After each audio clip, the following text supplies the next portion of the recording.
A lot of information on there, forums, blogs, a lot of additional hard work goes into just beyond what you hear now.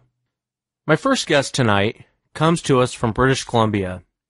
And before I bring Warren on, I want to give a shout out to his sons. I told him that I would. So if you're out there listening, Steve, Draven, and Drake, thank you guys so much for listening to the show. They're the ones that actually pushed their dad to come on the show and share his encounters. So fellas, if you're out there listening, thank you again. Well, let's jump right into it tonight. Warren, thank you for being here. I really do appreciate you coming on the show and sharing your encounters. So thank you. You're very welcome, Wes. And if you would, kind of just start from the beginning. You know, you and I talked about it last night about your encounter, and I think it's probably hands down one of the best encounters I've ever heard. But if you would, just kind of start from the beginning. Kind of tell us what you were out doing, and then walk us right into the encounter. Tell us what you experienced. Okay. In September 1984, my father and I, we went to this little town in the Fraser Canyon called Hope, British Columbia. They were building a road there called the Coquihalla Highway. And my father and I had just left the Tumba Ridge area in northern British Columbia. We were operating engineers. My father was a dozer operator with big cats, and I worked in the crushing division. We crushed gravel for the road. My dad would pretty much help to build the road. And so the work was, at that time around Hope, there was a lot of work there building that road. So that pit we were working at, the first pit, was pretty close to town. And as I was there a week or two, I met this native guy.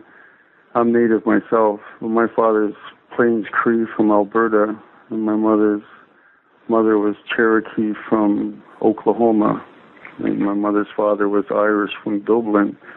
So I met this guy. His name was Billy, and he was from the Boston Bar Band, which is just a little bit north of Hope. And that whole area there is just big, towering mountains.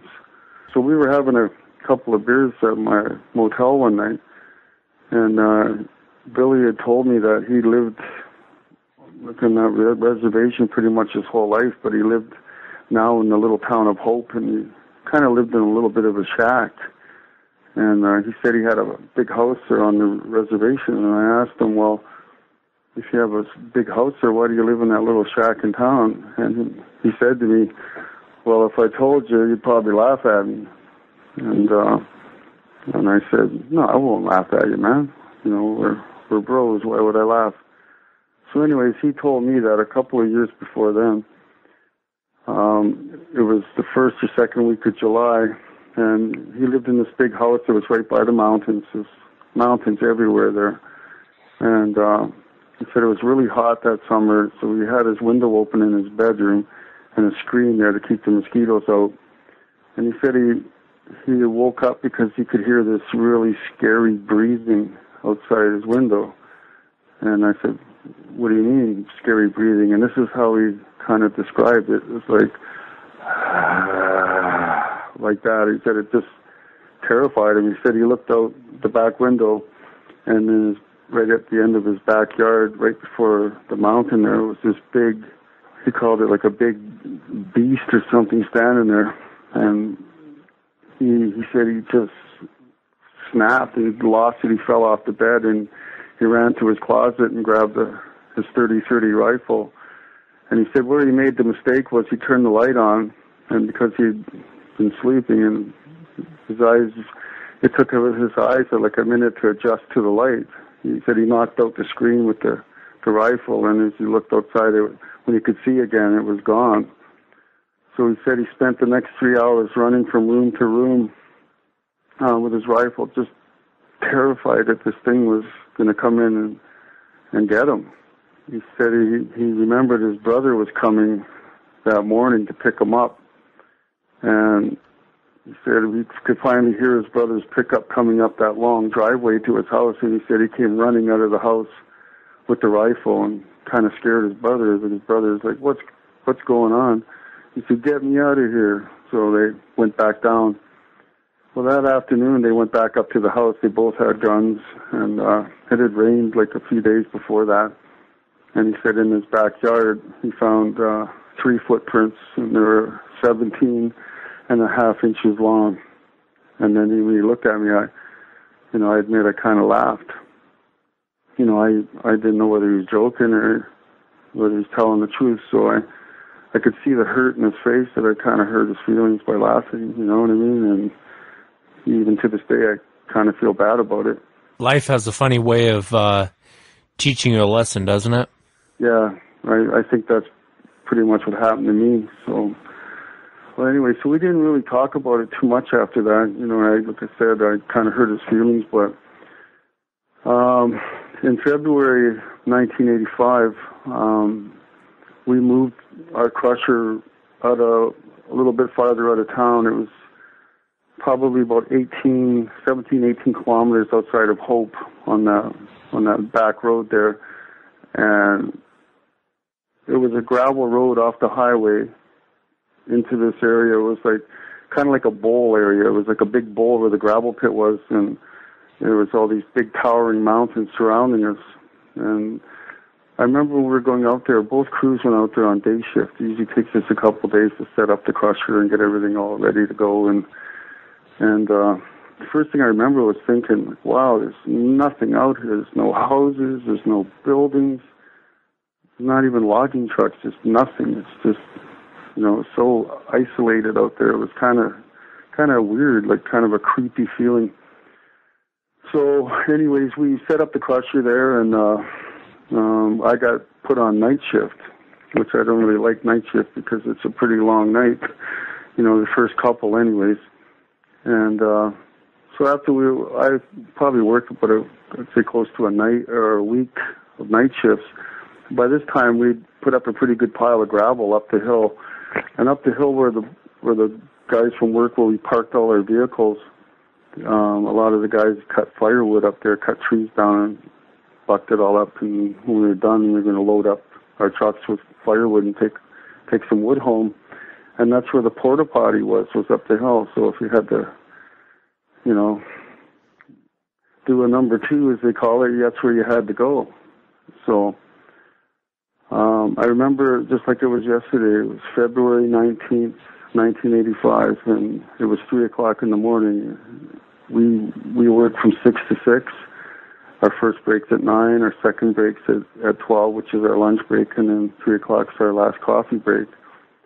So that night, I had to use the porta potty, and it was 3 o'clock. So I just told the guy, our shift foreman, I got to head up the hill to go to the porta potty. So I'll be back.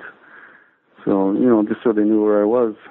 So I walked up the hill, and one thing about that night, it was the moon was pretty much full. It was really cloudy, but it was so bright out. It was just unbelievably bright. Like you could see everything so well. There was no snow, but the ground was frozen. At night it'd be like 7, 8, 9 degrees below, and then during the day it might get up to 3 or 4 above in that area. So I went up to the porta potty and took care of business. I walked out, and as I was standing there, I was putting the last couple buttons on my coveralls. They weren't the zip-up ones. These ones had buttons. And about 150 yards from where I was standing, that's how long our gravel pile was. And we stockpiled that pile with loaders, a 988B Caterpillar loader. And now we were starting to stockpile down in the pit because we've got a pretty good area opened up down there. And as I was looking down the road, at that distance, I saw what I thought was a man walk around the corner and start walking up the road towards me. At that distance, it was, it just looked like a big shadow. And I thought to myself, holy smokes, it's one of the guys from work coming to scare me. So I kind of stepped to my left, and I hid behind the bushes. And then I thought in my mind, right about now, he should be about halfway up that road towards me. So I kind of stepped out to my right again, past the bushes. And then that's when I saw what it was. It was like 40 feet away. It was kind of looking behind him. I say him because it was a male. It doesn't wear underwear, but it was a male, definitely. And it was kind of looking behind him as it was walking. It took like 4 or 5 more steps towards me. And then as it turned and looked towards me, it took 1 more step and then it stopped. And we were like 15 feet apart. 15, 16 feet at the most. It was standing there looking at me. I was looking at it. And I've in my entire life, I'm going to be 54 years old next month, and I've never known such terror in my life to see something like that. So I looked at it. It looked at me. It made this big grunting sound, like like that, and a big cloud of frozen breath came out of its nostrils and its mouth. It was so much force from its lungs, it was just like a big cloud of smoke. I couldn't believe how much force and how much power it came from its lungs. Like, it was so loud. It startled me. It just chilled my blood in my veins. It just kind of turned to its right, and it took a few seconds for that frosty breath to kind of disappear. It walked through it and kind of walked into the bush, and I just watched it. I was just paralyzed with fear, and then I heard this loud snapping crunch, like a wood snapping. I guess I kind of came out of it, and I started running. I didn't know what else to do. I was just terrified. I started running down the road, and I was so panicked, I kind of came off the road and went like 10, 12 feet off the road, and I kind of fell down the bank and into our pit. And I guess it was probably 20 feet from the top to the bottom, but luckily I bounced 3 or 4 times going down off, rocks and big piles of dirt and stuff, and I cut my hands up pretty bad, and I smashed my knee up pretty bad on the rocks. But when I hit the bottom, I just got up and kept running. I was so scared, I didn't even want to look behind me. I was just absolutely terrified. I ran towards our power van, and we have like a gen sets that run the crusher, and I ran up the stairs, and inside was a ladder up to the tower, and up there we have the buttons that, start our jaw crusher, our screen deck, our cone crusher, and all our conveyor belts. I ran up there, and I remember the tower operator said, "Warren, what's wrong?" And I told him I just seen a Sasquatch up there, and he started laughing. And he asked me, "You smoking something out there, Warren?" So I ran back down the stairs. I went to our tool van where our lunchroom was. I think I smoked about 15 cigarettes and drank a pot of coffee. I was so shook up, and I just decided I'm getting out of here. I was so scared. I ran up the hill, jumped in the truck, and I drove out of there. I don't even know how I made it out of there without wiping out. I went right to town. I went home, and I remember my dad was off work for that week, and I ran in and I woke him up, and he asked me, he said, "Warren, what's wrong?" And normally I have brown skin, but my father said I was completely white. My skin I was so pale, and I explained to him what I've seen, and he just looked at me and said, "Are you serious?" I go, "Yeah." What I did was I went over to Billy's place. I woke him up, and I told him what happened. Well, I wasn't going back out there until it got light out, but I told Billy to grab his rifle. So he grabbed a 30-30. We went back out there, and I went to exactly the place I was standing, right by the porta potty there, and where I'd seen it, where it went into the bush. We went in there, and I'm 6'3", and with my work boots on, 6'5". That thing just towered over me, and up on that tree, you could see where it had grabbed a branch and just tore it right off the tree. Like, I couldn't even get my hands around that branch. It was so thick. Like, I couldn't believe anything could be that powerful to do that. I think it did that, you know, just to send me a message, like, don't follow me. And so we kept going past the tree, and there was this little hill with this really long dead grass, and it was covered in frost, but you could see in 3 places where it had stepped. Like, Billy and I figured it was probably between 4.5 and maybe 5 feet in between the steps. And then it came to this rocky face there, and there was a ledge up above us. We couldn't, if you jumped, we couldn't even touch the ledge. But you could see on the ground where a couple of rocks had fallen down from that ledge. So it looked to me like it grabbed the ledge, pulled itself up, and then disappeared into the rocks. And then that's when Billy said, let's get out of here. And we jumped in the truck and we went back to town. As we were driving back to town, I realized that I wasn't losing my mind. And then I looked at my friend and I told him I was sorry that I laughed at him. And that was the question I was going to ask you, if Billy was the guy in the beginning of the story that had an encounter.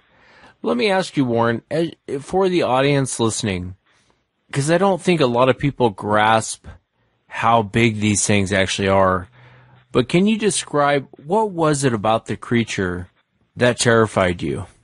What scared me the most was that it made no sound as it walked up that road, and just the way you could just see the power in its chest and in its shoulders as it walked.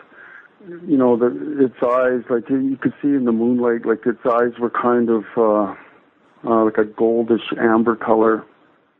And as it stood there looking at me, its hands opened and closed a few times. You know, just the fact that it's something that out of a nightmare, you know what I mean? That's what scared me the most. And just the fact that it was so big and so powerful that it could have just ripped me to pieces, and I was so terrified I wouldn't have been able to run or anything. That's one of the things that scared me the most, was that it shouldn't have been there. It's like I've heard a few stories of one, but I just laughed. You know, I didn't think it was real, but they're definitely real. I know that now. Yeah, and it's one of those moments to where you, like you said, you realize that monsters do exist. You know, they are real. A lot of people, you know, even some of the people listen to the show, I think this is all fantasy, but these things are real. They're out there. People do run into them. Let me ask you, for the audience, could you describe what you saw in the most detail as you can?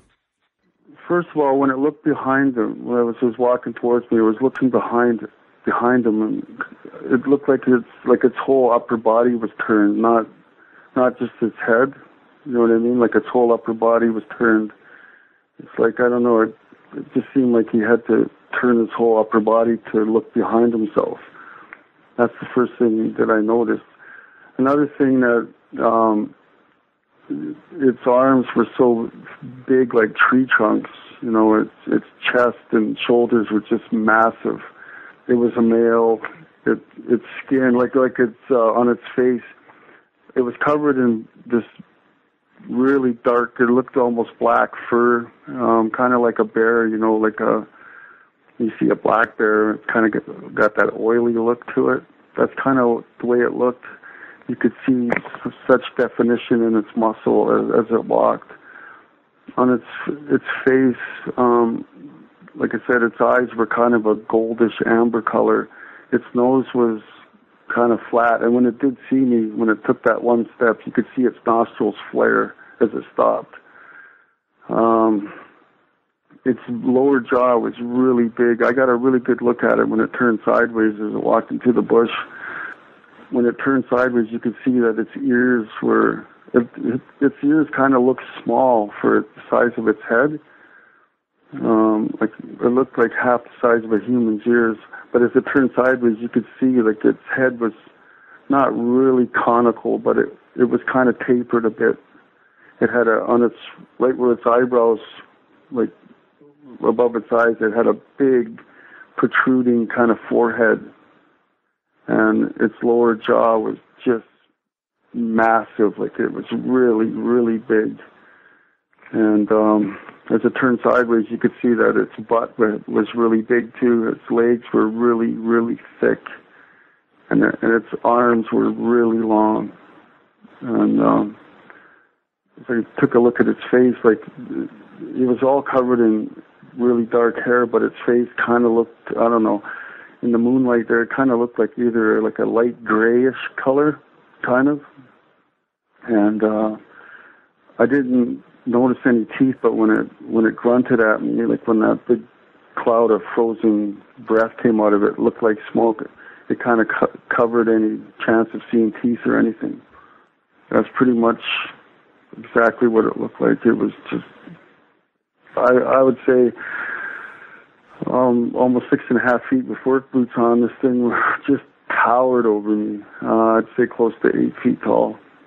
And I've seen grizzly bears in northern BC when I was hunting with my uncles, and I've seen grizzly bears 800-900 pounds, and I'd say this thing was pretty close in mass. It was a 700-800 pound grizzly bear. It was just giant. Like, I've never in my life could imagine anything that was so big, and the strength that it took to just rip that branch right off that tree. And, like, he didn't struggle with it. It was instantaneous, just snap. That really scared me. That's something that powerful. I tend to agree with you, Warren. I think that when it snapped the branch, that was more or less "don't follow me, look what I can do" type of behavior. And I've heard that a few times from witnesses, that I've had on the show. After their encounter, that the Sasquatch goes one way, they go another.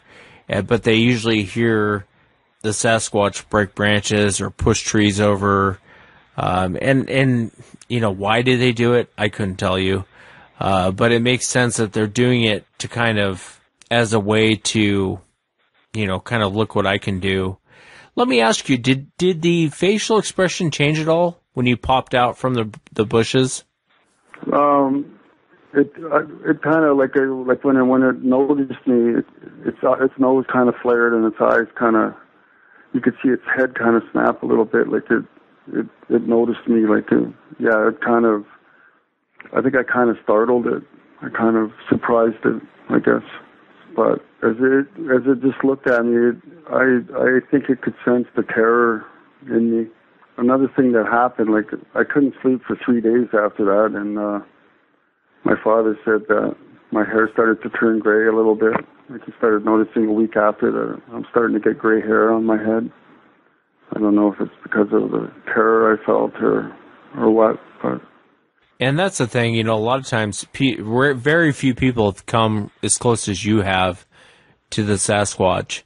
It's interesting, too, the way you describe it, how it kind of, like, backs up a little bit. Kind of, I would imagine its eyes got kind of big, and it was kind of surprised that you were there. Did you end up staying with the job, or did you end up quitting? What happened after that? Oh, no, I just left. I wasn't hanging around there anymore, and the big boss of the company was a friend of my father's, and he called me the next morning and he said, "Warren, are you all right?" The guys were saying, I said, "Yeah." I said, "I'm not coming back." And he was really surprised. He said, "Warren, are you serious?" I said, "No, I'm not going back out there.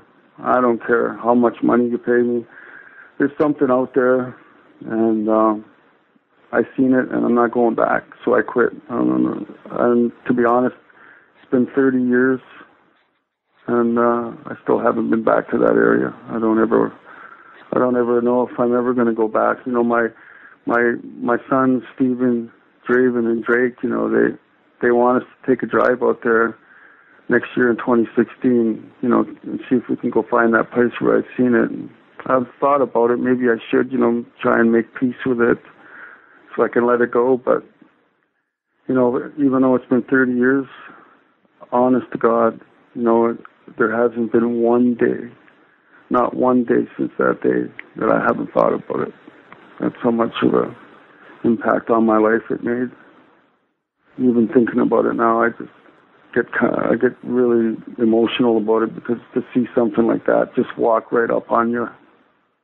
And, you know, I don't care how big you are and how tough you are, what kind of training you have, military, martial arts, when you're unarmed and you're out in the bush like that and something like that walks up on you, I don't know if there's too many men on this earth that wouldn't be as terrified as I was.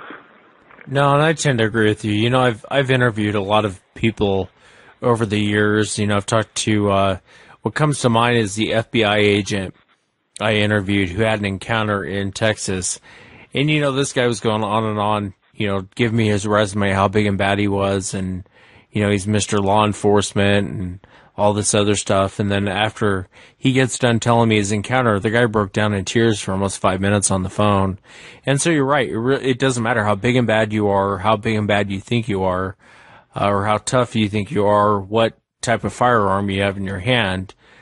The type of fear that you're expressing and the type of fear that you felt is real. You know, it's something that will stick with you for a long time. Yeah, 30 years, and, you know, I can't get it out of my mind. And that's pretty normal. I think it'll probably stay with you the rest of your life. What is the tribal's view of it out there for the listeners mainly? What is the tribal's view of Sasquatch? Like when I talked with Billy about it after, like in his culture, they have stories, you know, from the old days where they said that these things came out of the mountains and stole women and children, and they were never seen again. And in their culture, like, they have these carven masks, called Sasquatch masks, you know, for their dancing and their cultural dancing and stuff. So they have stories of these Sasquatches for hundreds and hundreds of years, long before the Europeans even came here. It's not really big news to them. They know that they're there, and they've known that they've been there for hundreds, if not thousands of years. So it's a really big part of their culture, the Sasquatch. In our culture, I mean, you know, my people are from the northern plains of Alberta. I've never really heard any stories really much about the Sasquatch.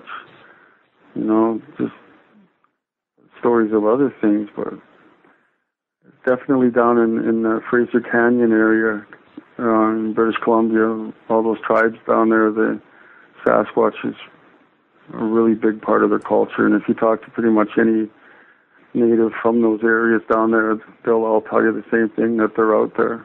They all know it, but usually the Canadian people, like the non-natives, are really skeptical about it. I have to admit I kind of was too, but I'm not now. It's kind of like what you and I were saying the other day. You know, it's all fun and games until you run into one. Yeah. And then once you realize that these things are real, it's a whole different ball game. You know, it's a whole different mentality that you have once you've actually seen one. And you're right. You know, the Fraser, there's actually it's kind of the area you just mentioned, the Fraser Canyon, the Fraser River, that whole area, that whole section geographically is pretty well known for the Sasquatch. And you mentioned the dances that they do, the masks that they wear. You know, here in Washington State, when I was a little boy, I went out to Chief Aluska's place here in Yakult, Washington, and they had a thing where, and I remember it scared the hell out of me when I was a kid. They had a thing where the Sasquatch female, they have a mask and they have a Native American dancer dance, and they tell the story about how she goes and she takes children, she eats them, and then at the very end of the show, she reaches in and tries to grab one of the kids, and I think I was actually in her line of path when that happened. I mean, it really did scare the hell out of me. But, you know, it's fascinating that that's in their culture. You know, it's sometimes truth is more fascinating than fiction. You know what I mean? Yeah, exactly. And, you know, one of the strange things, even 30 years later, is how these things can live out there pretty much undetected. And it amazes me that nobody's brought one in yet, you know, whether by accidentally killing it or shooting it. You know, It's amazing. When I was talking to some of my friends about it, they were saying that they think that there are documented cases of bodies, but they want to keep it suppressed.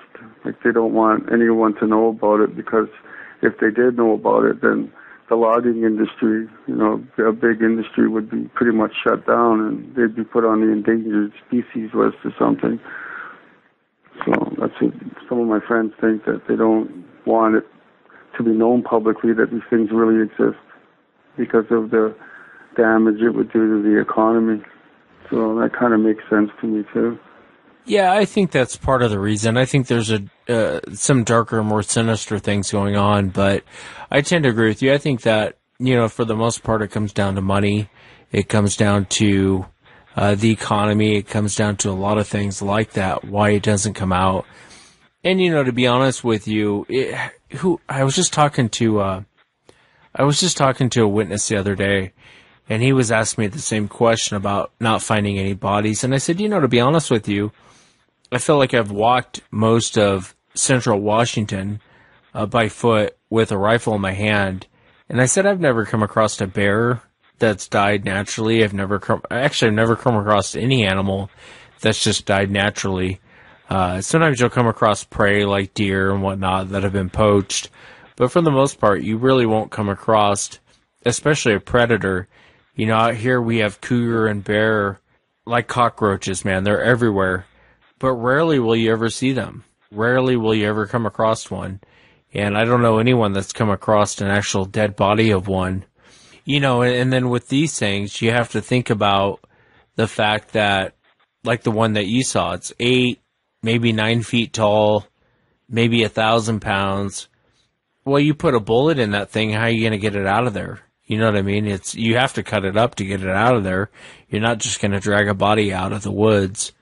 And so, and that's assuming no other ones are around, that will prevent that from happening. But, yeah, it's a fascinating encounter. I can just imagine you scaring the hell out of this thing.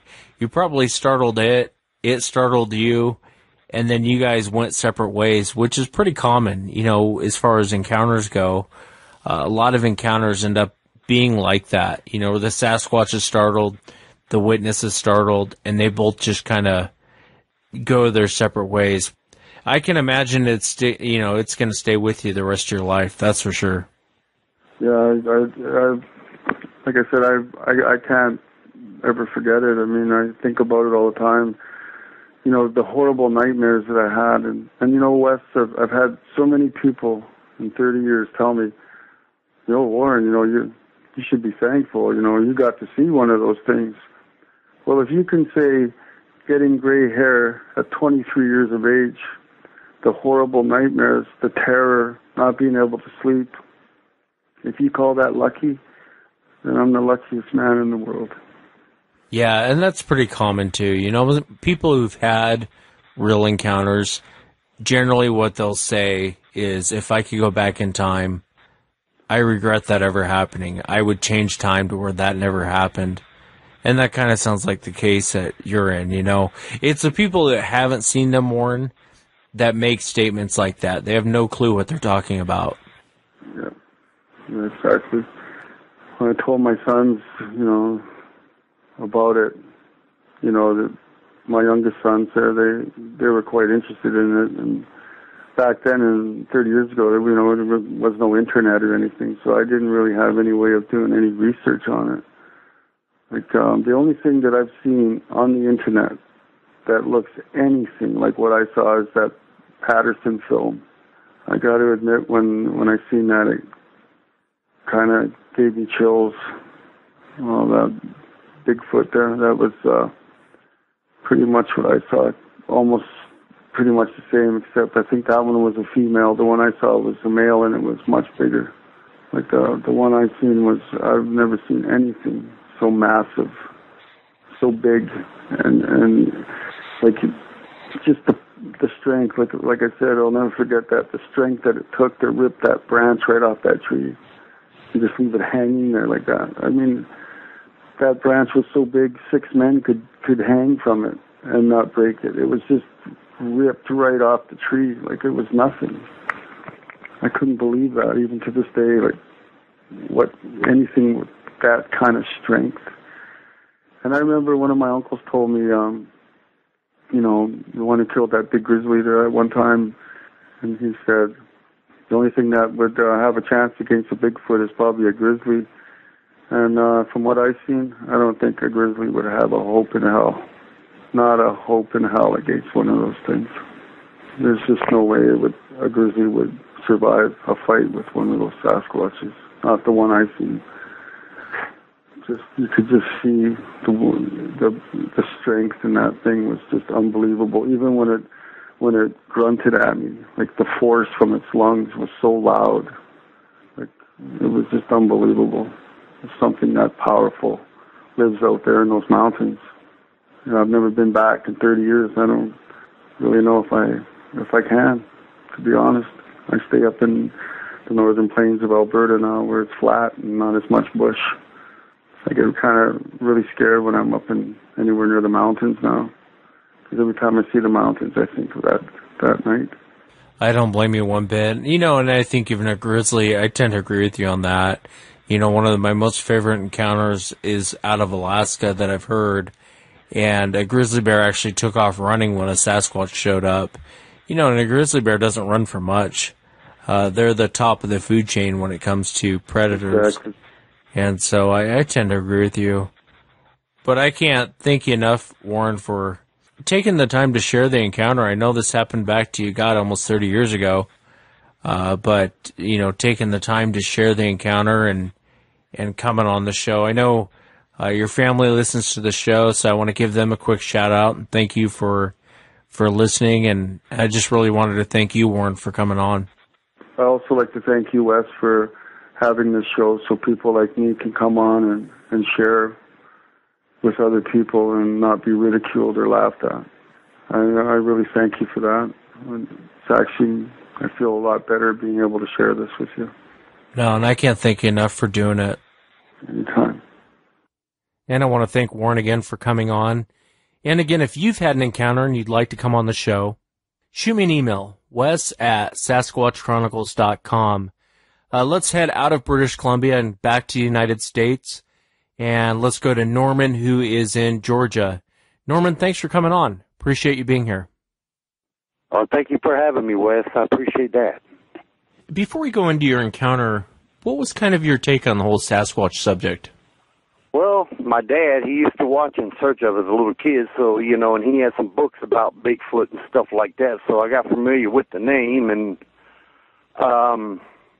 then, you know, just like 2 years ago, really, when Finding Bigfoot came out, it just piqued my interest, and ever since then, it's been history, as they say. Yeah, no, they're definitely there in Georgia, that's for sure.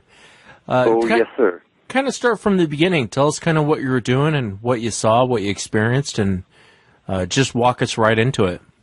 All right. Well, it was, of course, a beautiful blue sky, you know, not really cold, but, you know, cool and everything. So I left the house here and had to go to a little town, Morven, Georgia, a little, you know, and had to go to the store, and I took the back way home, which is, well, I'll just go ahead and say the Quitman Highway. And when you get so far out of it going west, you actually have to go over a hill and everything. And I had the windows down doing about 40, 45, you know, just the radio going, doing my thing. I happened to come over this hill, and when you go over a terrain or go along a road so long, you know exactly what you see and don't, you know, because you travel it so much. Anyway, I happened to see this figure standing to my left. The person thinking nothing about it, I thought it was somebody checking the mail. Sometimes they had their mailbox across the road, you know. People walk across to check. But then all of a sudden this thing turned, and I noticed it took 3 steps. The 4th step, it was off the asphalt. It was gone. It was just gone. But it was a very bright brown color, and I watched the actual step. 3 steps on the 2-lane highway from left to right, and it was gone. And my first mode was, you know, did I see what I just thought I saw, you know? And, of course, you know, I was like, yeah, I went into a daze. Like, I went into some kind of shutdown type mode. it's one thing to know they're real, but it's another thing when you actually lay eyes on one. It's a whole different world. And first of all, it was kind of like I had to process it, you know, and I kind of slowed down. And as I went down where it was, I looked on the left, and there wasn't the first mailbox. So I ruled that out, you know, okay, no mailboxes. And I guess I was just giving confirmation to myself, you know. And there's some trailers there on the right, and the mailboxes are there at each driveway, and they're like, I don't know, 30, 40 yards apart, something like that, and about 50, 100 yards off the road. So if it had been a human, I would have gotten there before they even got to the front porch, you know what I mean? So I happened to look there all around the trailers as I went by. I mean, I was doing like, I don't know, 15 miles an hour, somewhere in there. And I looked, and there wasn't the first movement of any human. And this thing, if I had to guesstimate, I'm 6'1". This thing was 7.5 to 8 foot tall. I mean, I went this past Sunday morning, and I stood there, and I actually teared up. You know, I had to go back there to, you know, I don't know why, just I had to go back to that where I saw it. And I actually teared up, not so much in fear. I don't know why I actually teared up. That's crazy, but it happened, you know. And like I said, to know they're real is one thing, but when you lay eyes on a flesh and blood Bigfoot, it changes your outlook completely. Yeah, no, I couldn't agree more. What time of day was this? It was between, and this kind of shocked me too when I think about it, between 11 a.m. and 1 p.m. And, you know, usually think about night or morning. They can be seen anytime. But to cross the road, and the thing, too, was not only at that time and seeing this thing, period, but it was like standing looking, like where it had just come from. Like it was just standing there looking. It didn't even bother to look or turn towards me. It's just like, you know, okay, leave me alone. I'm going on across. You know, it didn't act like, it didn't run or act like it was going to run. It just walked 3 steps. You know, you see I've seen YouTubes, I've heard people, you know, on your show giving accounts and everything, and but to actually watch this thing, and I stood there on the left Sunday morning, right about where it was, and I looked across that 2-lane highway, and I'm still in disbelief. I mean, it literally, I'm in a daze. Let me ask you, how many steps do you think it would take for a person to walk across that 2-lane highway? Well, I'm 6'1", about 240, 245, so for me, on a regular walk, would be about, I'd say between 6 and 8 steps. Not trying just regular walk. For me, personally, I'd say between 6 and 8 steps. And this thing turned, and in 3 steps, the 4th step, it was off the asphalt to the right, and it was gone. When you're coming over the hill now, and you're looking down and you see what you think is a person at first, what kind of a distance are we talking about? About, I'd say between 150, possibly 200 yards, but I can tell you it was close enough that I could see it was bright brownish, or some people may say red, like an orangutan color, but only brightened more, if that makes any sense. From head to toe, and this thing just turned, and it made its walk to the right. And it was gone just that quick, you know, but it was, I'd say, between 150, 200 yards. I could definitely see the walk real well. I counted the footsteps, believe it or not. It just happened so quick, but I do remember the bright brown color of this thing and the 3 steps it took. That's it. Yeah, and that's an interesting encounter, you know, that you would think with these creatures that they would hear the car coming. You know, in a lot of roadside crossings, that's a weird part about roadside crossings I still haven't figured out to this day. Most roadside crossings are kind of how you describe, Norman. You're coming up on the thing, and within view, it'll cross a road. Or you'll get a lot of incidences where people are driving 45 miles an hour, and they'll dart out right in front of them, you know, 40, 50 feet away. They'll dart out in front of them to go across the road. And you know they got to hear their car coming. You know, in your instance, I know you live out in the woods. You know, you're out there in the rural areas. Yes, sir. It doesn't matter what kind of car you're driving. You know, it had to have heard your car coming, and that's, for whatever reason, that's actually kind of normal behavior. I mean, from the witnesses I've actually spoken to, were you able to get any details? I would imagine within 3 steps, it's probably gone. But were you able to get any details or anything as you were coming over the hill? when it turned, it wasn't, believe it or not, it was not what I would call barrel-chested, like you hear a lot of reports, big, It was more like a runner's type build. It really wasn't like the barrel-chested, arms down. It had like the paddy type arms, like regular length arms, more or less. But it was all in brown, and like I said, the 3 steps over a 2-lane highway. That's when I went into shutdown mode, or whatever you call it, a daze, thinking. But I did notice that it was not, when it turned to walk, it was not barrel-chested. It was more like a runner's build, if you can picture that. Yeah, and that's pretty common, too, as you and I were talking the other day. Most of the reports I get out of Georgia is that runner's type build is usually what people say. I mean, I do get the occasional King Kong types, but I would say for the most part, it's that runner's build that most people describe. Your wife had an encounter, didn't she? Yes, sir, she did about 6 months, half a year ago, 6 months to 7 months ago, one night, where we live about 10 to 15 miles west about, I don't know if anybody knows about Georgia. And we live in a mobile home park, has paved roads and all through. You have to go about 100 yards to get to the stop sign to get on the 2-lane highway out here. And about 9:15 one night, she was kind of like some people. She didn't really dismiss it, but she really didn't believe it. And I kept telling her, hey, they're real, they're real. She got up to the stop sign. She was going to go to a store down there in Morvis. She looked to the left. She said she looked to the right. And there's road construction around here going on, coming up toward our way now. And they have a little trailer, or whatever on the side. But as they do it, they move the trailer. And there was a street light, and you could see it from my house. She got up to the stop sign. She looked to the left, looked to the right. She said she noticed there was a figure standing in the middle of the 4-lane road. And she said it was just like a tall man with a hoodie on, And she said she looked back to the left and then to the right again before she turned out, on the left. And said this thing was already on this side of the road in a crouching position, ready on 2 feet to jump into a deep ditch that's here on our side of the road. Now, right across the road is nothing but woods. And she came in and she had lost, she was pale-faced, and I knew something was wrong. And when she told me, I should have said, baby, I'm sorry, but the first thing I said was, dang it, I should have went with you. But she had that, and ever since then, you ask her now if they're real, and I believe she'll quickly tell you, yes, they are. Is there any reason why she thought it was maybe a person or not a person? Well, 2 days later, Tuesday, that was a Sunday night. 2 days later, and by the way, I talked to a neighbor who had something happen to his place that night, but I went out there 2 days later, and I stood. There was no traffic in the moment. I stood, and toward evening, right where she said she saw it, the minute I stood there, she said, that thing dwarfed you. She said, don't even try.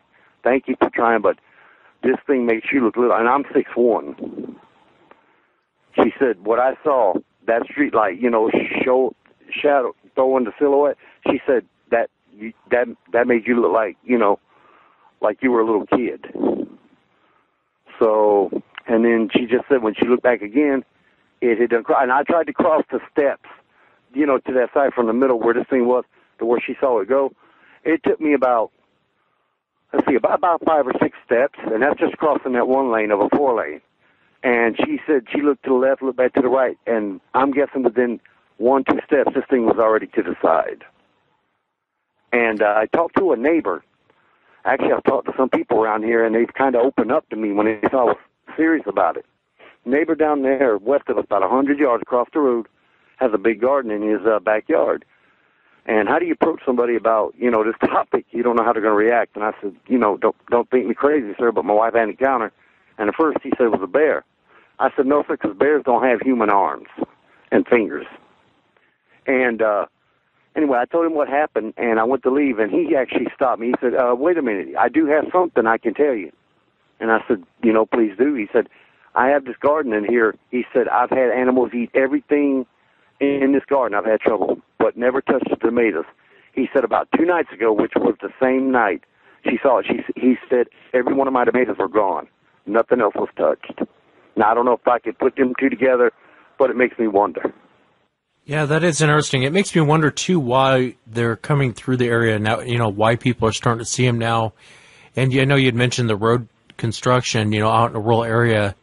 I've talked to some of those guys on those crews, and whenever they're out in the rural areas, and I've actually gotten some pretty good encounters from those road construction guys. They'll say a lot of, trying to think, I talked to one probably 6 to 8 months ago, and they were doing some, actually here in Washington State, they were doing some road construction, Right. and they were out in the middle of nowhere in the forest, actually widening the roads is what they were doing. And he had an encounter. He said he saw two of them, and they were kind of peeking around a tree from a distance, Wow. watching the crew work. It terrified him. He didn't know, he had never seen anything like that before.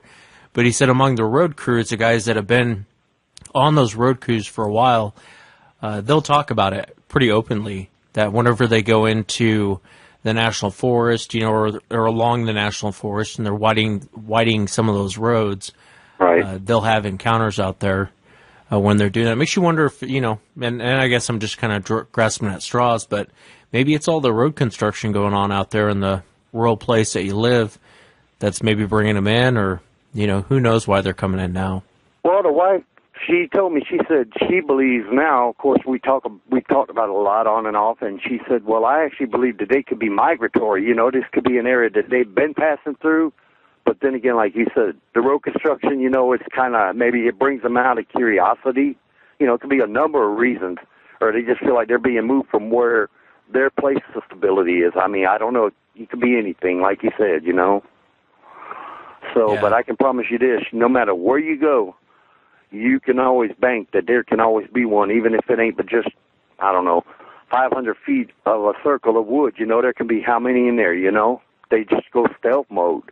This one, when it crossed the road from my left to my right, it didn't even look at my car. It's just like, I guess it heard me coming, I'm guessing, and it was standing there looking where it just come from, and it just, 3 steps, it was, wow, it's, like I said, when you see one of these things, it can be a life-altering experience. I already knew they existed, but when you actually see one, that's a whole new world. Well, I'm glad you got the chance to experience it, especially from your car. I think that is the encounter most people would want. When you're in your car, you're driving, and then you see it, but you feel like you're somewhat in control because you're in your car. Exactly. And you're in motion. So fascinating encounter, Norman. I can't thank you enough for coming on and sharing. Keep me updated too if anything else happens around there, will you? Oh, I sure will. And like I said, I know it ain't significant. There's a bunch of others, but I know what I saw, and that's all there is to it. That's my story. I'm sticking to it. That's exactly what happened. And to see one, it will change the way you think. And I will keep you updated, Mr. West. Thank you for having me. And they're all significant, Norman, but thank you for coming on. Thank you for having me, sir. And that's it for tonight, everyone. Remember, if you've had an encounter, shoot me an email, wes@sasquatchchronicles.com. And if you get a chance, check out the website, sasquatchchronicles.com. Until next time, everyone, have a great night. Welcome to the show, everyone. Thanks for being here tonight. Got a great show planned for you this evening. Got some good guests coming up. I was just laughing right before I went on air. I read this email. I guess there's a new drinking game. Every time I say I appreciate, everyone takes a drink. So if you're out there, listening, I appreciate. That should hold you over for a little bit anyway. Welcome to the show, everyone. I really appreciate you being here. Bam, there's another one. Maybe I do say appreciate too much. But you never really hear yourself say it. So I apologize to everyone for saying I appreciate too much out there for you guys. But I do appreciate the people that come on, and I appreciate you guys listening. And, I am thankful that people actually take the time to listen to the show. So thank you for that. So if you're playing along with the drinking game, you're probably hammered at this point. If you've had an encounter and you'd like to be on the show, shoot me an email, wes@sasquatchchronicles.com. And I want to thank all of the past people that have come on the show to share their encounters. I think it kind of helps everyone. Some people listen to the show because it entertains them.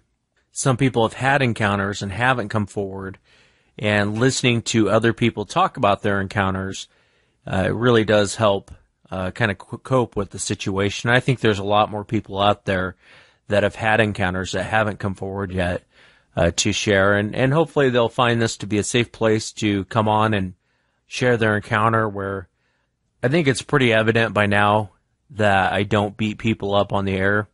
I've been pretty respectful. There's some encounters to where, you might believe it, you might not, but either way, it's still a safe place to come on. I'm not going to beat anyone up over their encounters. Well, let's jump into it tonight. My first guest is Russ, and Russ actually had kind of a scary encounter when he was out hunting and camping with his family.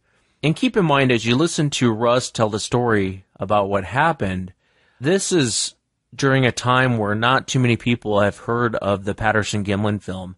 Bigfoot really wasn't mainstream like it is now.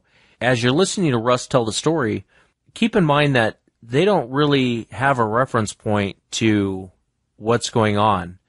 A lot of people in this situation look at it and go, well, this might be a person or this might be something else, but really listen to the details as Russ tells the story. And let's go ahead and bring Russ on. Russ, thank you for being here tonight. I really do appreciate you coming on and sharing your encounter with us. It's my pleasure. I appreciate you having me come on. And if you would, Russ, what part of the country did this happen in, your encounter?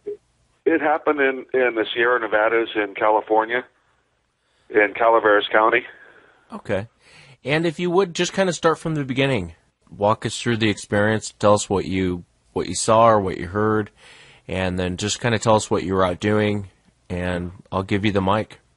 Okay. Well, I guess I should say at first that the area we were camping is a place I'd been since about 5 years old. We've been camping there, whether it's hunting season or fishing season or just going camping. This particular time, I was 13 years old. And where we camped, if you go to Camp Cottle in Calaveras County, there was a road that used to be called Black Springs Road. You follow that along, and you come to Bugs Crossing, and you go back through, and this was a old logging road that if you didn't know it was there, you'd miss it. And you take it, and it takes you back another 1.5 miles, 2 miles back in, and there was a little place to camp. It wasn't a campground. It was just a place we used to camp. At this particular time, like I said, I was 13. It was my first year of hunting deer, and I went with my stepdad, and we were with another family, a kid my age named Danny. I'm not going to give his last name, but him and his dad, we went one way, and they went another for the afternoon hunt. And I'm starting here because it kind of gives a background of what happened. And on the way back, we didn't see anything, and on the way back, we were walking down the logging road, and we saw a coyote. My stepdad shot him. And after he shot, I heard a noise and turned around, and there was a second one. I said, "Hey, Dad, look." And he turned around to shoot at that one, and it took off. Now, I say that because that plays into what happens a little later. So we end up working our way back to camp. We met with Danny and his dad. We worked our way back to camp. And we get down there, and nothing really spectacular happened. We had dinner and stuff. We had a barbecue over the fire. We had a big fire pit that we had going, and we always cooked on that. And it was nighttime, and my stepdad noticed there was some eyes up on this mountain right there next to where we were camping. Now, we never took flashlights. We never had a reason to. But you could see these eyes. They were far enough away to where you couldn't make out any color, but they were close enough where you could see the eye shine. And my stepdad said, well, it's probably the mate to that coyote. It's probably this, it's probably that. Well, the thing never left. It stayed there. In fact, it got to where it was kind of spooking people. And my stepdad was saying, well, it's nothing out there. It might be a mountain lion up in a tree or something. But he never did figure out at the time that it was walking back and forth. So it couldn't have been in a tree. We still didn't think much of it. My mom was getting a little bit spooked, so he starts chucking rocks up there, to show there's nothing up there, nothing to be worried about. Now, my stepdad, he's not as scared of anything. He was not the gentlest man in the world. In fact, that's another story. But he's throwing rocks up there, and we had a white van that we camped in. and I've got the door open, and I'm kind of sitting back on the passenger seat. Danny's truck, they had a camper, and it was parked at a 90-degree angle. And Danny's sitting there in front of a chair in front of that. Danny's dad is shaving because we'd already had dinner.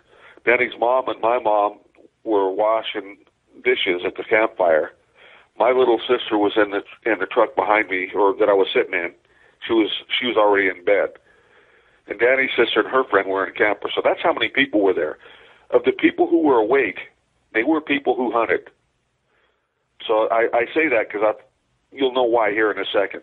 All of a sudden, this rock comes flying back, and I'm talking, it wasn't no little rock. I'm talking about like 3 or 4 inches in diameter. And it hit next to my mom and Danny's mom and disintegrates. Everybody grabs their rifle because we figure now it's somebody up there screwing with us. And my stepdad, he yells up the hill, "If you're messing around, you're going to get shot," thinking it's somebody up there. This thing never left. It stayed there for the rest of the night. Now, we finally figured out it's not anything to worry about. We'll go to bed. Nobody ever thought about it ever being a Bigfoot at all. So we went to bed that night. We got up before daylight, and we took off to go hunting. And the fire's out. You can't see the eye shine because there's no fire. And we kind of work our way up. You know, it's kind of getting light, but not really. You know what I'm talking about? Kind of that. Like pre-dawn. Yeah. Yeah, and we're working our way back up that road, and we get spread out. My stepdad and I, we go and we find a place to sit and watch, and we're watching and don't see anything but a couple of does. And so we start working back towards the main, or that logging road that takes down to where the camp is. And we meet again. We meet with Danny and his dad. And my stepdad says, "Well, I'll tell you what. Why don't we send the boys down the road? You go over the mountain. I'll go around the mountain." Now, he knew the area like the back of his hand. I had a pretty good feel for it as well. But, you know, for hunting, you want to split up anyways for something like that. Now, we had the easiest way to make back to camp. So we get back to camp first. When we get there, my mom, she's fixing breakfast, and I'm all kinds of excited because I figure, hey, you know, time to eat. We hadn't had anything all day, all morning. So we're standing there, we're getting our eggs and stuff, and I happen to look up this mountain where we saw the ice the night before, and I say, "Hey, Danny, there's your dad." And he gets his food and stuff. It took maybe 5 seconds or so. And he turned around and looked, and he said, "Where?" And I looked back up the mountain, and there's nobody there. Now, it was clear-cut. There was some down logs and stuff, but there was no trees up there, so it was real easy to see somebody. And it was probably a good 75 yards to 100 yards wide where they clear-cut up this mountain. And I said, "Oh, he was right up there." So we continue to get our breakfast, and we sit down to eat, and all of a sudden we hear something coming down the road we just came down. Here come Danny's dad. He come running down the road. He had his rifle thrown over his shoulder on his sling. When he got to camp, he was white as a ghost, and he had crapped his pants. He said that when he got to a certain point, he jumped up on a log, and something grunted and stood up. Danny's dad was like 6'3". He was a big man. And this thing was taller than he was. He said it jumped up, and he looked at it. And he says all he could think of is, "I'm getting out of here," and he took off. He said he didn't even look back to see what direction the thing was going in itself. He didn't know if it was following him or what was going on. But he told us about it, you know, and we waited till my stepdad got back, and we all grabbed our rifles and went up there. We found footprints all over that mountain, more than he could have made that night, or he could have made that night. They were all over the place. We found where it was bedded down, and we never thought about this. This was 1971. We never thought about collecting hair samples or anything like that, but there was hair where it was bedded down. You know, we didn't know about casting prints. Nobody thought about stuff like that. These things were everywhere. And one thing that we thought of when we saw it, we thought that the animal's feet were reversed. The big toe was on the outside of the foot instead of on the inside because of the way the prints were. I didn't find out till years later, that they walked, you know, where their feet are in line. We were just confused on what we were seeing. But that was a situation that happened. Like I said, we had other things that happened that was strange before that after the fact I realized that it had been in the area for a while. But that's what happened for that trip. I've seen the track prints you're describing before, the way they walk in a straight line, and it's very different than a human. You know, we kind of walk in a staggered pose, so I could see how you're looking at these tracks, and it's all in a straight line, and you're probably thinking there's something wrong with its foot. Let me ask you this. Do you remember how big the tracks were? Were they enormously big, or were they average? Well, to me, they looked huge because I was 13 years old. But I'm guessing that they had to be around 16, 17 inches. And Russ, I realize you're a young boy at this time, but what's the conversation like between your dad and Danny's dad? What type of conversation is everyone having now that you found these tracks up on this hillside, these barefoot tracks? Well, Danny's dad was still pretty well, beside himself overseeing the thing. He just kept saying it was no bear. It was no bear. And they were talking, and my stepdad, he finally did say, yeah, it had to have been a Bigfoot. Now, up until that time, I always thought Bigfoot, because the only thing I ever knew about it is my cousin told me that they found these tracks. It was this giant Indian that's running around barefoot up in the mountains. That was up, I never even really paid much attention to that. But it was just one of the things. Danny's dad, he wasn't making a lot of sense as far as I was concerned. When he calmed down, he didn't really talk much about it. I can tell you this, he never came with us to camp up there again. We didn't use that campground after that. We found a different campground to use. But we didn't leave that campground either. Normally we'd stay camping for the first 2 weeks of hunting season. I'd get all my schoolwork from school, and we'd stay up there and we'd hunt, and that's just how it was done. We never left that time, and we never had any more problems, but we never stayed there again either. Yeah, it's interesting on the behavior, too. I'd love to get it. It's too bad we can't get Danny's dad on the phone. He's probably may have passed away by now, but he, getting that close and seeing it, the Patterson-Gimlin film only came out, 4 years earlier? Yeah. So it was relatively new. So I would imagine that no one really knew a whole lot about this subject or really knew a whole lot about what you guys are running into. Do you remember your dad when you guys got done? Was your dad afraid? Was anyone really afraid, or was it more of, what is this? What's going on up here? That's kind of the attitude my stepdad took. I gotta say, especially growing up, I never really cared for the guy too much. But I will tell you this, he was not afraid of anything. There wasn't a whole lot that shook him up. So he wasn't really all that concerned with this, at least outwardly. I don't know what was going on internally. But he was also not a big talker. From what he said, he just kind of matter-of-factly said, yeah, it looks like it was a Bigfoot when we were up there. I'm thinking, oh, wait a minute. I was a little bit more shook up than he was, because this thing was right there at our camp all night, So it was just one of the things. It caused me to start doing some homework, and I did a lot of reading. Back then, they didn't have the internet, so I went to the library and read up as much as I could.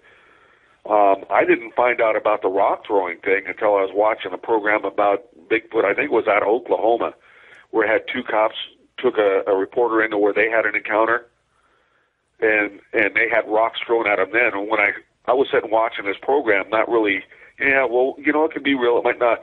When they talked about the rocks, I sat up real quick. I said, what? Because I'd never heard that before, So that was an eye-opener for me. It's a fascinating account. It really is. And the behavior, too, of the Sasquatch, I think it was more of a curiosity just kind of watching you guys.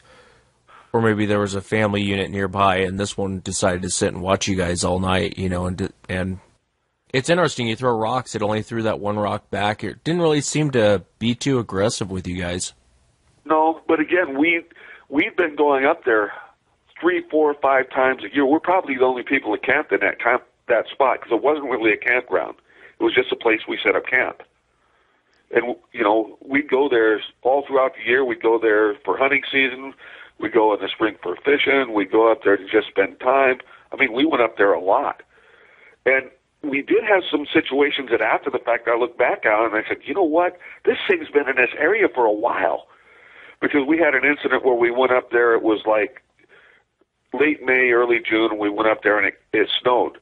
And we got maybe 3-4 inches. And we got up, it was my cousin and I, and and my aunt and uncle and my family.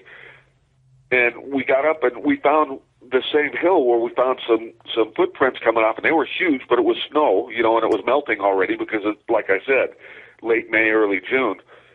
Where it walked along, and there was actually two creeks that run down into a stream down below, and it jumped down the bank to where this one creek was, and there was a bush there. Now this bush had these berries that had real sharp stickers on it. Something that the average person is not going to grab hold of because, they'll stick you. They hurt.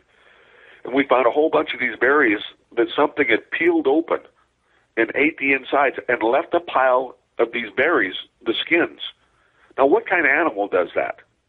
Then there was another time when my aunt swore that my cousin and I was running around behind her tent at night. We weren't, but she said something was walking back behind the tent. And there was times when we smelled something really bad, and it didn't smell like a skunk. We know what a skunk smells like. So I believe the things, it was living there, that's the place where they had their family unit. And I honestly think that this was watching us to see if we were going to get too close to the family unit. But that's just my opinion. I can't tell you for sure that's what's going on. Yeah, it's interesting that you mentioned the berries. Russ, I had a guy I was talking to who is a pilot, and for different reasons he couldn't come on the show. He had moved into this property, got advice to feed these things. And I quickly told him, don't feed them. But he went out there one time with a bunch of food, and one of the things he went with was a banana. And he told me, he goes, when we came back to get the food, we're expecting raccoons or different things to get the food, because how can you tell if a Sasquatch actually eats your food or not?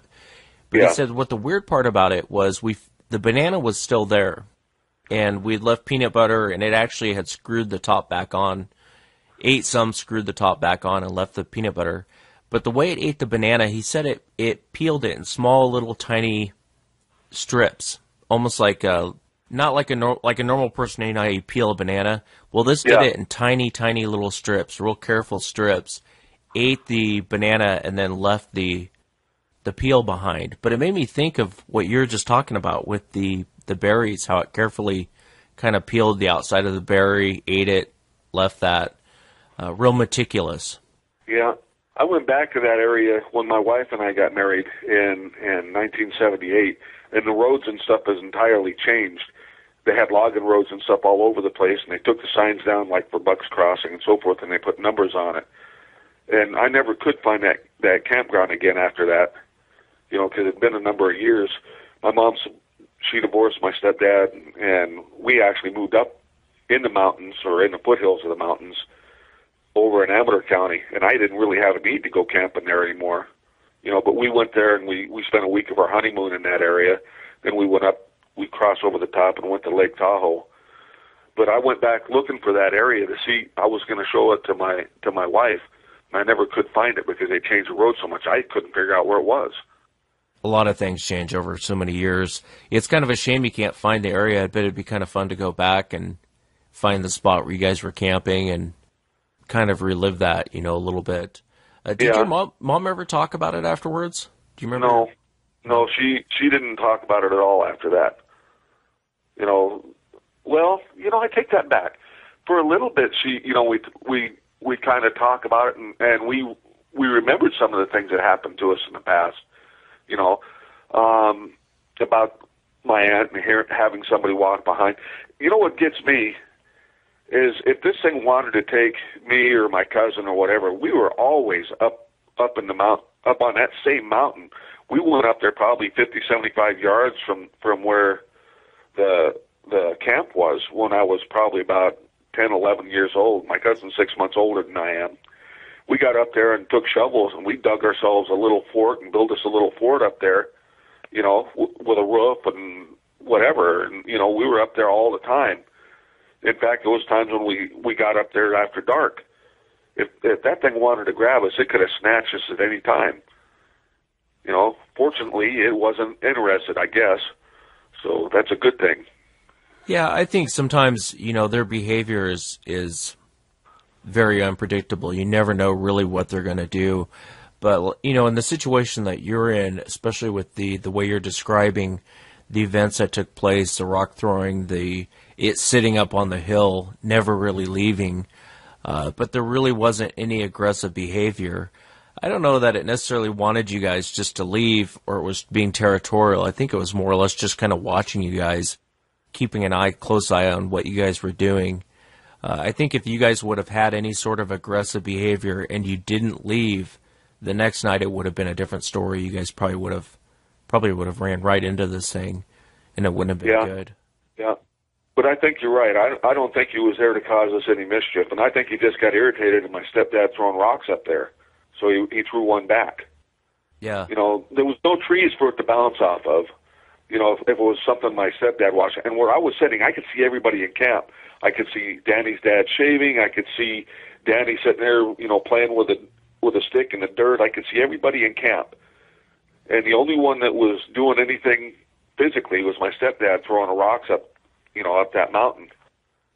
Most people think hunters, you know, are real quick to pop off shots, and that's really not even the case. You know, even your stepdad, who doesn't sound like he was a lovely man to be around, but even someone like that, their first instinct really isn't to pop shots off like people think.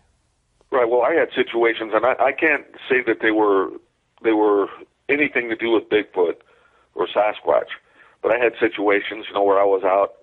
Well, I told you about the one incident when I was in Montana, you know, where the thing sounded off behind me.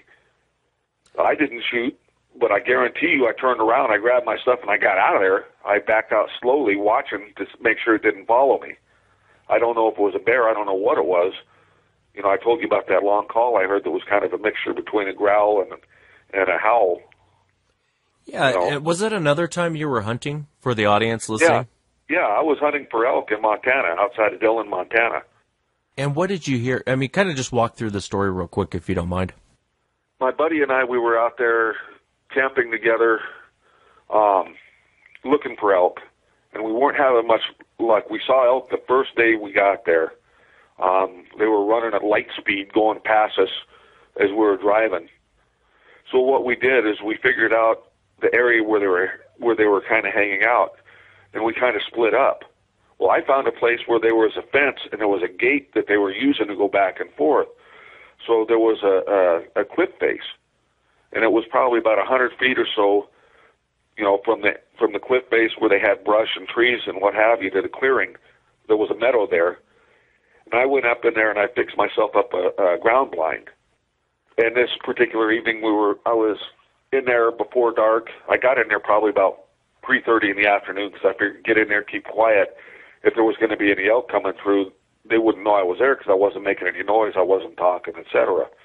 So I made myself comfortable. I got my water out and set it next to me and so forth, and I'm watching.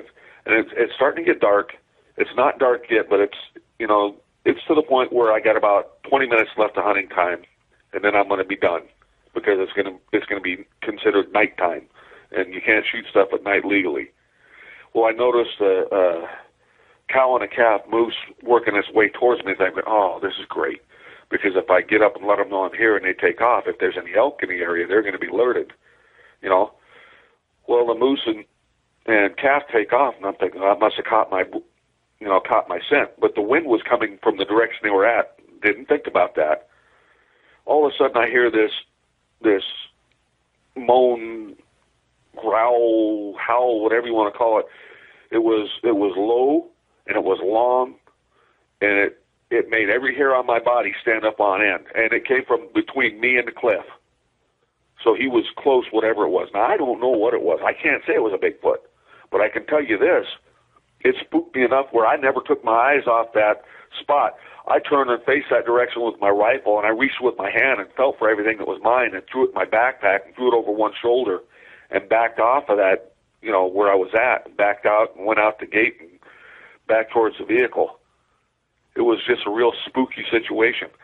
I can't say that was a Sasquatch, but I've never heard a bear do that, and I've seen a lot of bear. I've lived in Alaska. I've been all over, and I've never heard a bear make that sound. Hey, Russ, was it anything like this?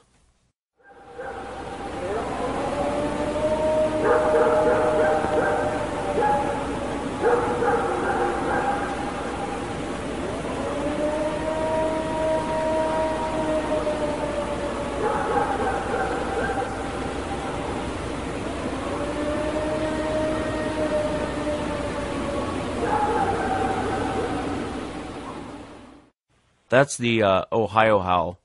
Yeah, I've heard that before, and it wasn't like that. This was low, and it was long. It lasted like 20, 30 seconds, and it just made my skin crawl. Again, part of the reason because it was so close, you know. But I mean, it was just a sound that I knew I didn't want to be anywhere near. You know, I don't care if it was an elk. If it made that sound, I wouldn't want to be near it. Yeah, it was just, you know, like I said, I'm kind of a skeptic. I look at my own life and the things that happen. I'm not going to say something is Bigfoot when I don't know for sure. I refuse to do that. I see people that everything is a Bigfoot. Well, everything isn't. And I can't tell you that this was a Bigfoot. All I know is I don't know what it was, and it spooked me. You know, I had several things like that happen in my life while I was out and about in the woods, and I can't say that they were all necessarily Bigfoot. Yeah, it's interesting that you mentioned that. I forgot to ask the guy in Washington. He described a similar sound that you just did. He said it kind of had it was a cross between a growl and a howl, and it was really low and it was really deep, and it scared the crap out of him. And I played the Ohio howl for him, and he said, no, that wasn't it. That was more of they call it the alarm, you know, that and then comes back down. Yeah. Fascinating encounter, and especially that first one, you know, I feel like I'm right there with you when you're telling the story and seeing that thing up on the hill, you know, or, you know, seeing the eye shine, then have the rock throwing and just everything that some of the witnesses reported back after they saw it. It's a fascinating account. I can't thank you enough for coming on and sharing it. Well, I appreciate you having me. Like I said, it may not be a flashy account. I didn't see anything. You know, I can't say it chased me, but it's what happened. And, you know, it's one of them things. It seems like when I have experience, I'm not looking for them. They find me. Yeah. And this is just one of them, you know. I don't think I'll ever go out looking. I was on your site last night and come across a deal not too far where I'm living. I live in Wisconsin.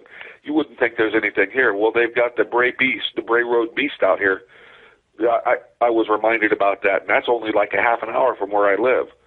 Do I think I'm going to go out there and look for it? No. Yeah. I don't need that kind of trouble in my life.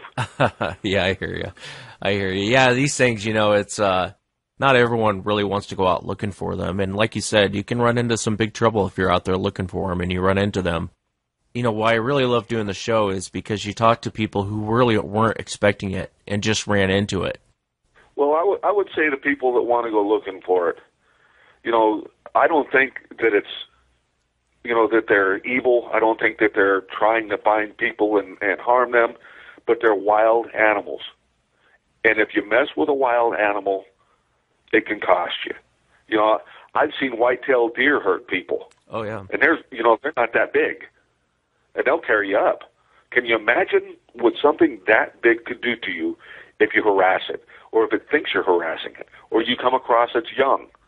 If you're going to look for something like this purposefully, please be prepared.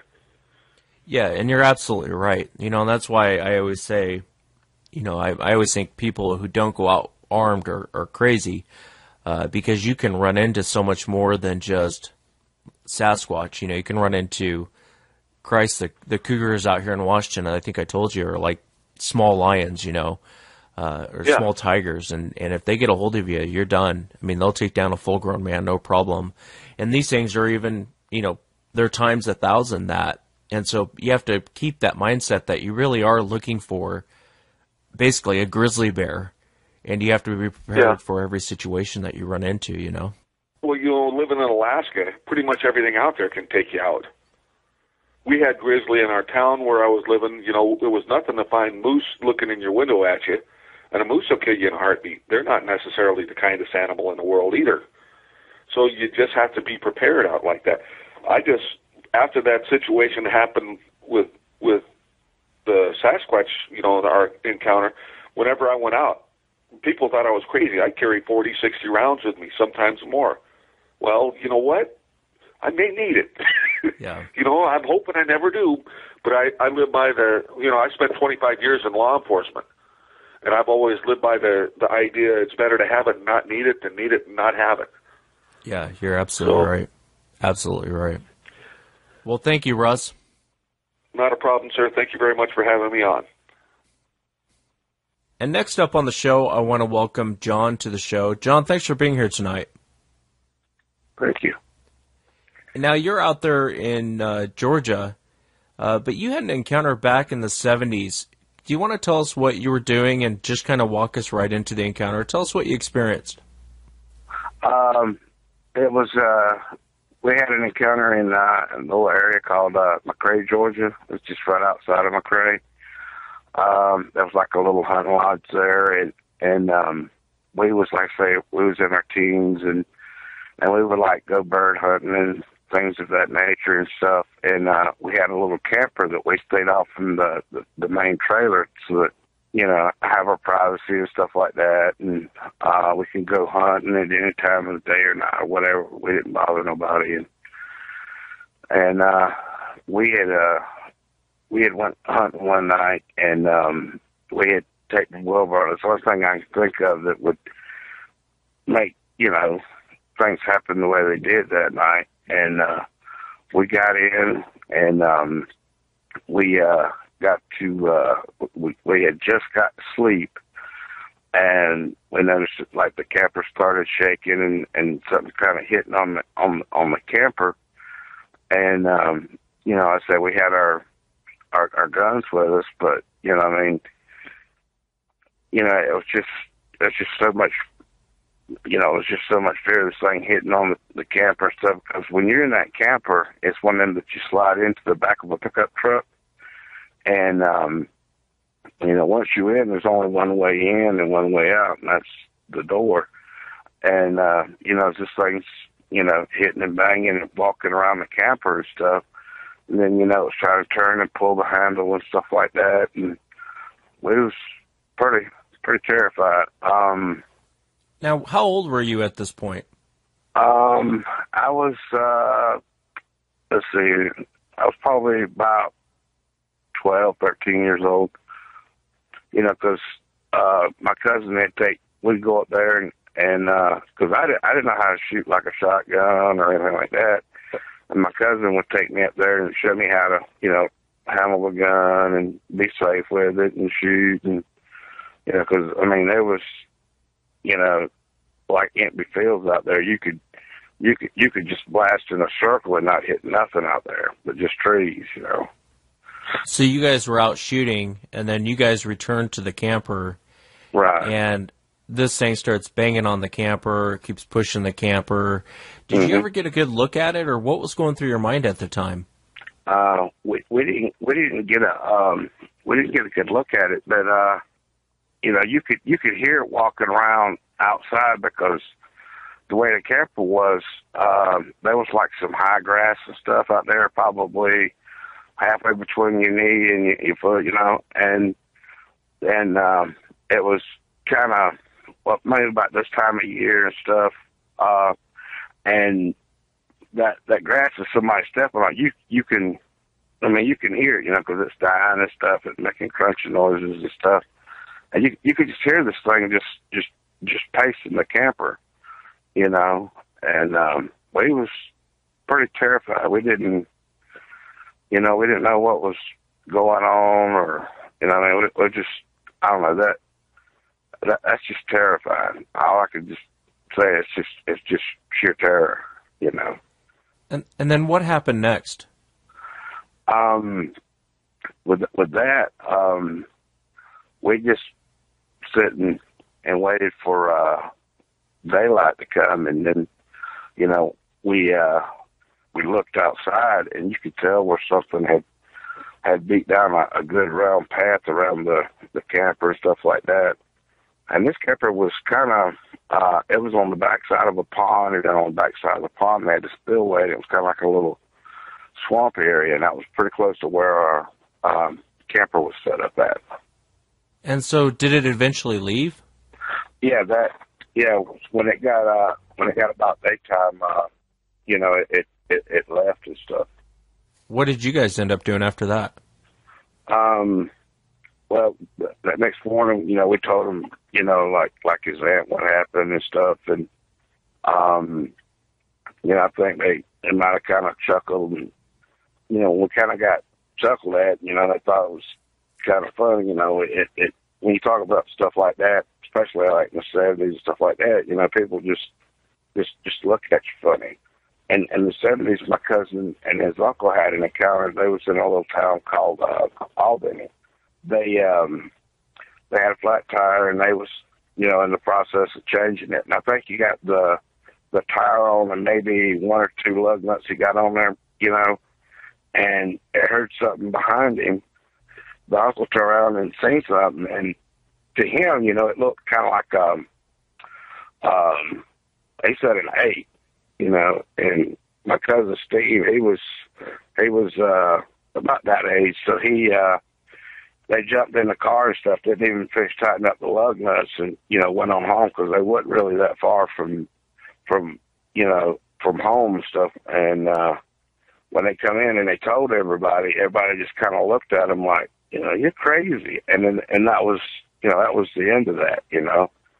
Yeah, it reminds me of the paramedic I just had on that had a flat tire, and they broke down, and they had quite the encounter on the side of the highway with that. With my first guest, kind of the same situation. The Patterson-Gimlin film had just, was pretty new, and not a lot of people had seen it yet. It's not a lot of people were talking about Sasquatch at this point. But flash forward a couple of years, now your cousin, he's a police officer, and he had an encounter. Do you mind telling the audience about that? Well, with his encounter, the first dealing they have, because he has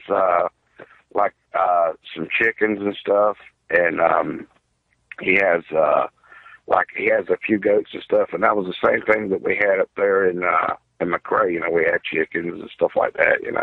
His wife was feeding the goats, and when she went out there to go feed the goats, she got growled at. We don't have bears here in South Georgia, and it kind of spooked her pretty bad, and she went on in the house. And then March of this year, they was coming to go feed the goats and stuff, and they seen this creature. It was bent over the goat pen. He didn't say anything about like grabbing the goats or anything. It was just bent over the goat pen, and when this creature noticed my cousin, it just stood up and took off, and he said it was approximately 8 feet, somewhere along in there. And he said he'd never seen anything take off this fast. I mean, it was quick. It jumped over like a 4.5, 5 foot fence, and just didn't even slow down its stride. I mean, he said one of the foot actually hit the fence on the way over, but it didn't slow it down or anything like that. It just kept right on going. And also behind this house, there's woods all around there, and right there in behind this house, right there where the goats are, there's like a little creek that runs through there, and they have they plant corn and stuff like that on the front part of that his property, and then behind it, because it's basically surrounded by 2 fields. What did your cousin, did he give you a description on what he saw?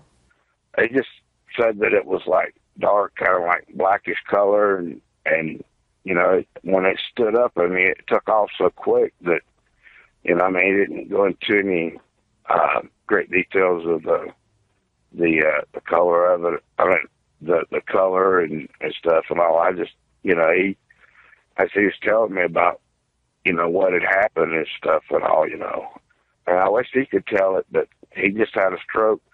See, what was it? About 2.5 weeks ago, and oh man, so it's just messed up, and yeah. Have you been out to his property? Take a look around. I hadn't been lately, but I plan on going up there. Especially, I want to go up there and check out that fence where that thing stepped over and stuff, and see if he left any hair or anything like that. Yeah, you have to be careful in situations like that when they're coming in. I'm sure he was moments away from snagging one of those goats, and he noticed your cousin noticing him, and so it was time to go. I really think that type of behavior, it's been there before. That wasn't its first rodeo on that property. It's been there before. It knew the goats were there. And has he had any livestock come up missing since then or prior to that? Well, before that, he had some geese and stuff like that. They went missing that, and he just, he assumed that maybe a neighbor or something like that got it, or, but I mean, I don't know. But I mean, I know he's had some, like those go missing and stuff. But the chicken, as far as I know of, and I take that back. He's had, because he's got pigeons. That's another thing we had up there in McCrae. He's had pigeons go that would be dead, but the head would be pulled off, but there wouldn't be any blood, which is kind of confusing. You pull off the head of one of them animals, there's going to be blood everywhere, but there wouldn't be any blood. That's strange. And we've had problems with rats and stuff. When rats get a hold of one of those, they'll take from the bottom and get them, like, I guess when they're sleeping, and they'll eat from the inside out and just leave the meat and the feathers.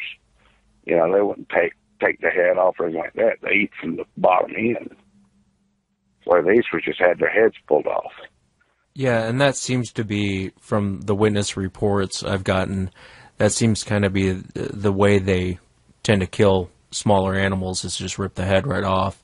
I've heard it with rabbits. I've heard it with, all kinds of small animals that they'll do that. Even puppies, I've heard it, unfortunately. Kittens, where they'll just kind of rip the head off of these things. It makes you wonder why they're doing it, because in most of the reports that I get, when the Sasquatch does that, they're not really killing for the meat. They're not really killing to eat. It just kind of seems like they're killing to kill. That's true.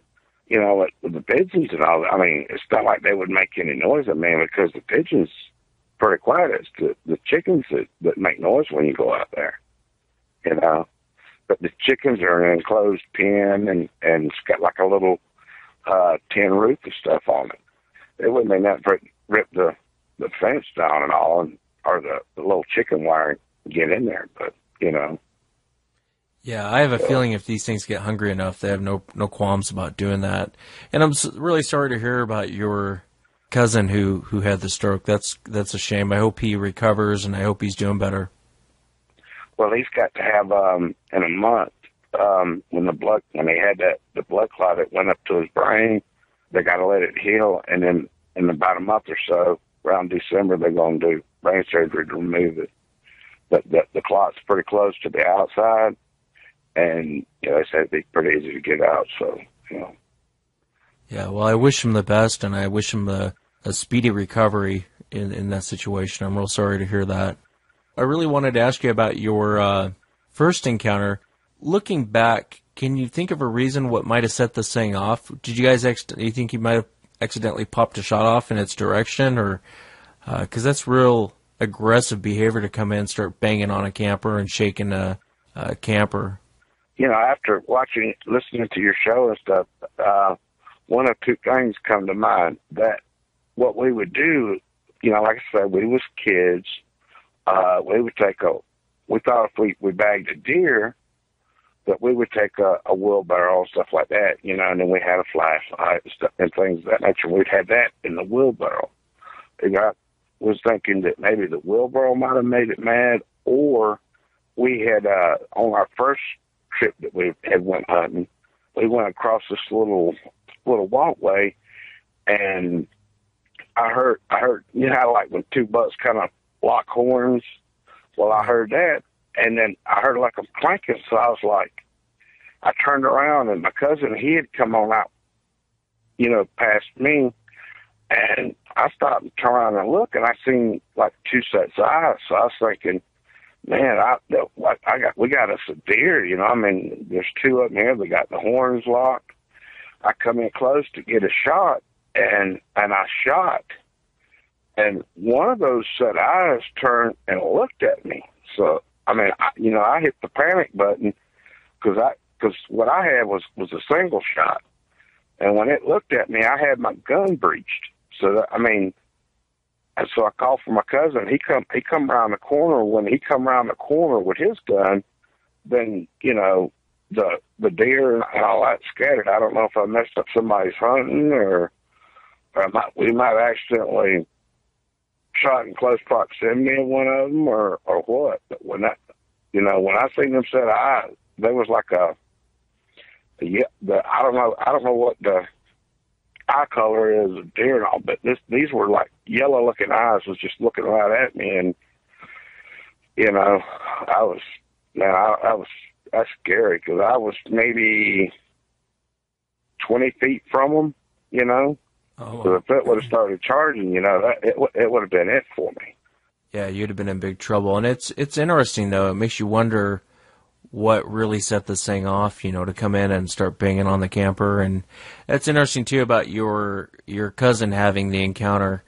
You know, being a police officer, they're kind of trained to observe.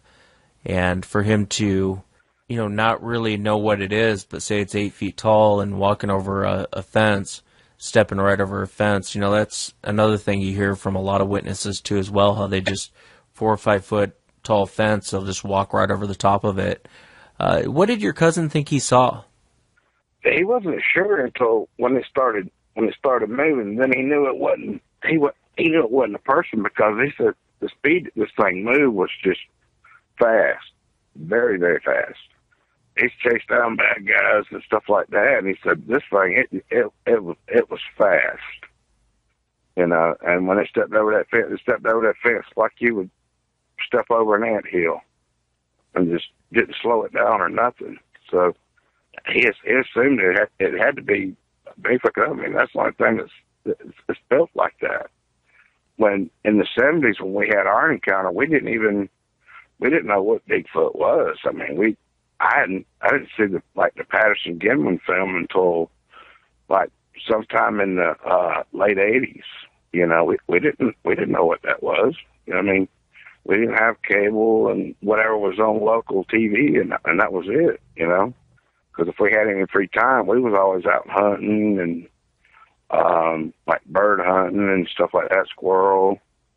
You know, so we didn't do a whole lot of TV watching. Yeah, no clue what it was, and I can understand that. Like I said, when your guys' encounter with the Sasquatch and you were outside the camper, you know, that was only a couple of years prior that the Patterson Gimlin film came out, so I can understand not even really knowing anything about it. It's a fascinating encounter, and the one that your cousin had. You know, be careful when you're out there and you're looking around, but you just might end up finding prints or, you know, if there's any close waterways, I'd try and make your way down that way to see if you can find any good prints. I don't know how Georgia is, or the property where your cousin's at as far as finding tracks. You know, some of these areas you go out to, the ground's hard as a rock, so it's hard to get tracks. But if there's any waterways nearby, I would go down there and take a look, you know, and see what you can find. And definitely keep me updated on anything that you you find. Actually, there's like a swamp about 5, maybe 5.5 miles from his house, and I think part of that creek is run off from that old swamp. We used to fish there when we was a kid. You know, the water wasn't real deep, but it smelled pretty bad. You know what I'm saying? Because that water's just been not moving and stagnant for a while, you know. Yeah, probably get all kinds of mosquitoes there and everything else. Mm-hmm. Well, John, I can't thank you enough for coming on the show. I do appreciate you coming on and sharing not only your encounter, but the one your cousin had recently. So thank you again for being on. Thank you, sir. How's everyone holding up out there? I came really close to pressing the closing music montage, but I know Shannon's been waiting, and Shannon would like to come on the show. She's actually from Missouri and has seen the creatures on 2 different occasions and has had a lot of strange things going on and around her property. Shannon, thanks for coming on the show. Oh, well, thanks for having me. I mean, it's a pleasure to be on your show. You and I talked the other night. You know, you definitely have a lot of activity going on and around your property, but kind of start from the beginning, the very, very beginning, and kind of tell us what what you experienced, what you saw, and things you started noticing that were going on around the property. Okay. We moved here late August of 2011 and never really saw or heard much of anything. We raised different types of poultry, and we would have chickens come up missing from time to time, and I just contributed to coyotes because we are out in the country. It wasn't until 2014, late January, early February, a logging company came through and cleared out quite a few acres. I would say at least 40 plus acres north of me. And after that, in March, I started noticing things really happening around my house in March after they had come through and cleared that property. I'd have big, full-size geese just come up missing, no feathers, no nothing, just gone. I had a full-size peacock hen that disappeared one night, and she would roost on a building that was 8 feet tall and in a 10 by 10 pen. After that, my male peacock started roosting on top of our house. I found that to be really unusual. And just stuff like that, but nothing that I could say was Bigfoot related. It was just weird stuff to me. Then in April, my youngest son and a friend of his was walking down to feed his dog. And his dog, we keep him on a chain, and he's down kind of at the corner of our yard. And he is half lab, half mastiff. And so they were walking down to feed him. And my son is 16. He heard what sounded to him something say, "They're coming." And him and his friend ran back to the house. He came in and got me, and he's like, "Mom, there's somebody down there." And I'm like, "There's nobody down there." To him, he said it sounded like a deep voice and kind of rough and not real plain, like it was kind of hard to understand. So that kind of got me going about what could this be? Could this be a Bigfoot? Well, then I heard a whoop one night. I was in my room, heard it. Again, I questioned, was that what I heard? So then one night, it was in June of that year. It was June 26th. I was sitting in my living room watching TV. We had the house open because it was still nice outside. And I just got this strange feeling like I was being watched. And I looked over to my right, and I'm about 3 feet from my back door, and we have a sliding glass door, and then we have a 10 by 10 deck. And as I looked out my screen door at the end of my deck, there stood this creature, and all I could see was the backside of it. I looked at it for approximately a second as I was scrambling to get off my couch and go get my oldest son, who had just come home from the Army. Tears just started flowing down my face. Like I wasn't boo-hoo crying, but I was just emotionally just crying and sobbing, and I couldn't stop. I was scared to death. I'd never been that scared before. I went and got my oldest, told him what I'd seen. He finally convinced me to go outside with him and look around. We go out, we look around, we don't see anything. At that time, he convinced me to get a hold of an investigator here in Missouri and have him come down and check out the area for us because the activity had just gotten so bad around here. So the investigator came down and took measurements and stuff, and they thought the one that I saw on that night was approximately 8 feet tall and maybe a male that was a loner and was just looking for some new habitat. After the investigator came, things kind of quieted down, didn't have a lot going on, and that was in June. Then late August, we were outside because I used to smoke, and I would go outside to smoke. And after I saw that, I wouldn't go out by myself. I always made my oldest son go with me. And we were sitting outside one night, and we heard what sounded like wood knocks. And so I told my son, I said, let's time these and see, what this is. We heard 5 knocks, and they were about 5 minutes apart.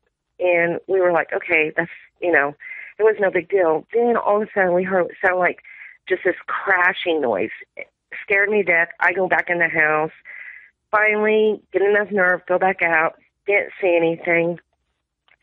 And it kind of quieted down, and it was quiet pretty much all winter. And then in the springtime, early spring, I was in bed, and we have horses, and we have a shed for him, and it's a tin roof and tin around the shed. And it sounded like that tin building had fallen down. And I text my youngest son, and I said, hey, did you hear that? He texted me back, and he says, yeah, Mom, what was that? And I said, I think it was the horse shed. And so we go out and look. No, the horses were not anywhere near it, and it was standing. Nothing was out of place. Just kind of weird, bizarre. And at that point, I was just like, I'm sorry, go ahead. Did it sound like something hit the horse shed, or what was the noise that you heard? To me, it sounded like it fell. I mean, it just sounded like a crashing noise. It didn't sound like it was hit. It sounded like it had fallen. To me, it was that big of a crash. I gotcha. And one of the things I wanted to ask you, Shannon, before we go on, so you're on your couch, you look out your back window. For the audience, can you kind of describe what you saw? Yeah, what I saw, when I think of what people see in Bigfoot and they say it's big, isn't what I saw. What I saw was more, it wasn't real narrow. I mean, it was still big, but it wasn't the 4 feet wide shoulder that I had envisioned Bigfoot to being. This was more of a narrow. The head from the top to the shoulders was probably a foot, and it wasn't really cone-shaped, but it wasn't round like our heads are. It had hair, and the hair was kind of a rusty brown, dark color hair, and it didn't look dirty. It looked semi-clean, kind of groomed, but not well taken care of. The hair on it looked anywhere to be about 3 to 4 inches long. I didn't see the front of it. I think it had turned as I was looking out, so all I saw was the back side of it. And I just saw from the shoulders up. We have a rail around our deck, and so it was standing on the other side of the rail, so all I could see was like from the shoulders up. And I would say the shoulders were maybe, I don't know, 2.5, 3 feet wide. Not huge, though. Not like I would picture one to be. When you're looking at this, what's going through your mind? Oh, I was scared to death. I couldn't get to my oldest son fast enough. And I'm assuming it's upright then, the way you're describing it. It's actually standing up, has its back to you. Yes, it was standing on 2 feet and had its back to me and was like facing away from the house. I saw no facial figures at all. And I didn't mean to cut you off. So what happened next? For the audience, I wanted to kind of describe that to them of what you saw. And so what happened next? Well, like I said, the investigator came out, and they said it was about 8 feet, probably a young male, just looking for a new area. It just got kind of quiet for a while. And then my oldest boy, that was in June, and in September, my boys came in, and they're like, Mom, were you outside just now by our window?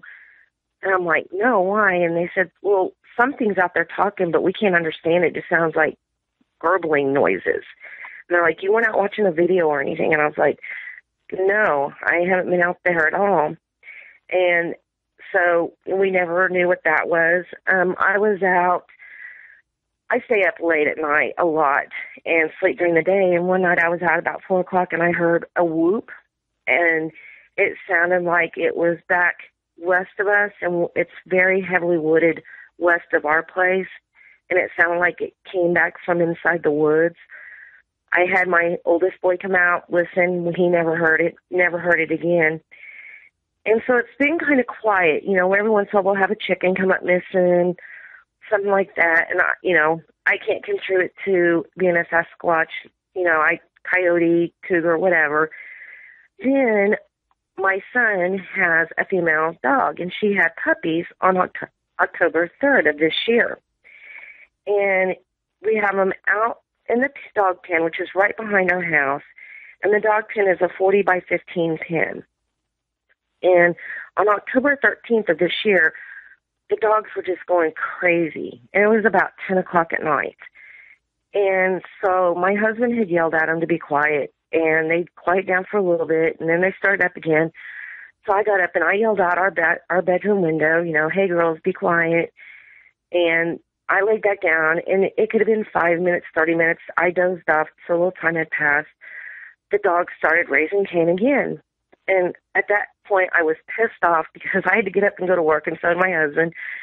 So I come flying out of bed, go flying to the house, and I go busting out the back door, and I'm yelling at the dogs to shut up, and I look up, and there's this creature standing at the end of the dog pen, and I was just flabbergasted. I was like, girls, go to bed, and I go running back in the house. But I had time to look at this creature, and this creature was huge. This creature, its chest looked like it was about 4 feet wide. It looked like it was about 9 feet tall, and it was gray. And I was just like, holy crap. I came back in, I calmed myself down, and this was about 10:30, 11 o'clock at night. And I was just like, okay, you know they're here. This isn't the first time. It is what it is. Just go to bed. So I went to bed. My husband was asleep. Everybody else was asleep. My oldest boy was gone at work. So I just went to bed. So I got up the next morning, and my son, my oldest, I wake him up, and he says, Mom, did you get my text message last night? And I said, no. And he goes, well, I text you about 1:30. And I go, why would you text me at 1:30? You know I'm in bed asleep. He said, Mom, I got home from work. He said, I went out to check on the puppies. He said, I'm standing there, and he was taking care of business in our backyard, looking out into our field. And he says, this creature stands up in our field on 2 legs, hollers at me, and takes off running across the field into the woods. And I was like, oh, my gosh. I go, you're not going to believe what I saw earlier that night. So my daughter, that was Wednesday morning. Wednesday afternoon, my daughter comes in, and she goes, Mom, one of the puppies is missing. And I was like, what? And she goes, yeah, one of the puppies. And we had 3 brown puppies and 2 white puppies. And one of the white puppies was missing. And me and my son just kind of looked at each other and were like, could it have taken a puppy? And I talked to a teacher that used to teach cryptozoology, and I asked him about it. He said it wasn't uncommon for him to take stuff like that, but he had never heard of it around here. Over the next week, the doghouse where the puppies were at kept moving farther and farther away from the house and closer to the end of the pen. Finally, I told my son, I go, you need to do something because those puppies are going to all come up missing. He went out and he fixed it where the doghouse cannot be moved now. But since talking to you, the puppies have been moved into the garage. Yeah, I'm glad you did that. I'm glad you moved them into the garage because these things aren't taking them as pets. You know, they, like you and I talked about, these things eat them. And I've heard it one too many times that goes on. One question I think a lot of the audience members will probably ask is, when you walked out, you saw the creature as you were yelling at the dogs. And then a lot of people listen to that and go, how could she go back to sleep? What was going through your mind at the time when you saw that thing? I was scared, but at the same time, I've kind of just realized that I'm sharing my place with them. And they've not done anything aggressive to me besides taking a puppy. I assume they took the puppy. They've just not been aggressive. And I wasn't as scared when I saw it last week as I was the first time. And I don't know. I can't really explain why I was scared, but yet I wasn't scared. Like, I knew it wasn't going to hurt me. And this started back in 2010, right? It started in 2011 is when we moved here, and we started hearing the weird things. And it wasn't until 2014 that we really started having activity around the house. Yeah, and I'm looking at pictures of your property, and it's definitely, I mean, there's tons of land. And surrounding your property is very, very thick woods, very, very thick brush. I mean, I think I could step back there and you'd probably never see me in the backwoods. And so it's definitely an area that appears to have them. Has there been anything else that's gone on around the property? No, just the wood knocks and the yells. And like I said, we'll have a bird come up missing every once in a while. I know when we do have activity outside, our big dog is very quiet. He doesn't bark. He gets in his doghouse, and you can't hardly even see him in his doghouse. He gets so far back in there. It's almost like he knows he is not top of the food chain when these creatures are around.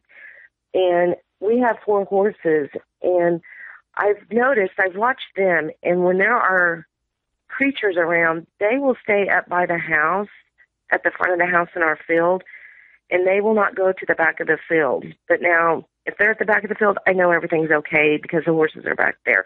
So I kind of look to the horses to see how things are going in the night, to see where they're at. And I kind of measure the activity by what they're doing.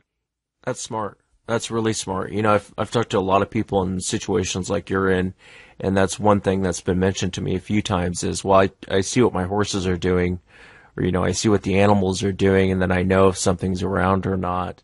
And, you know, the pin that you described for your dogs, it's a pretty heavy-duty pin for people out there that haven't seen the pictures.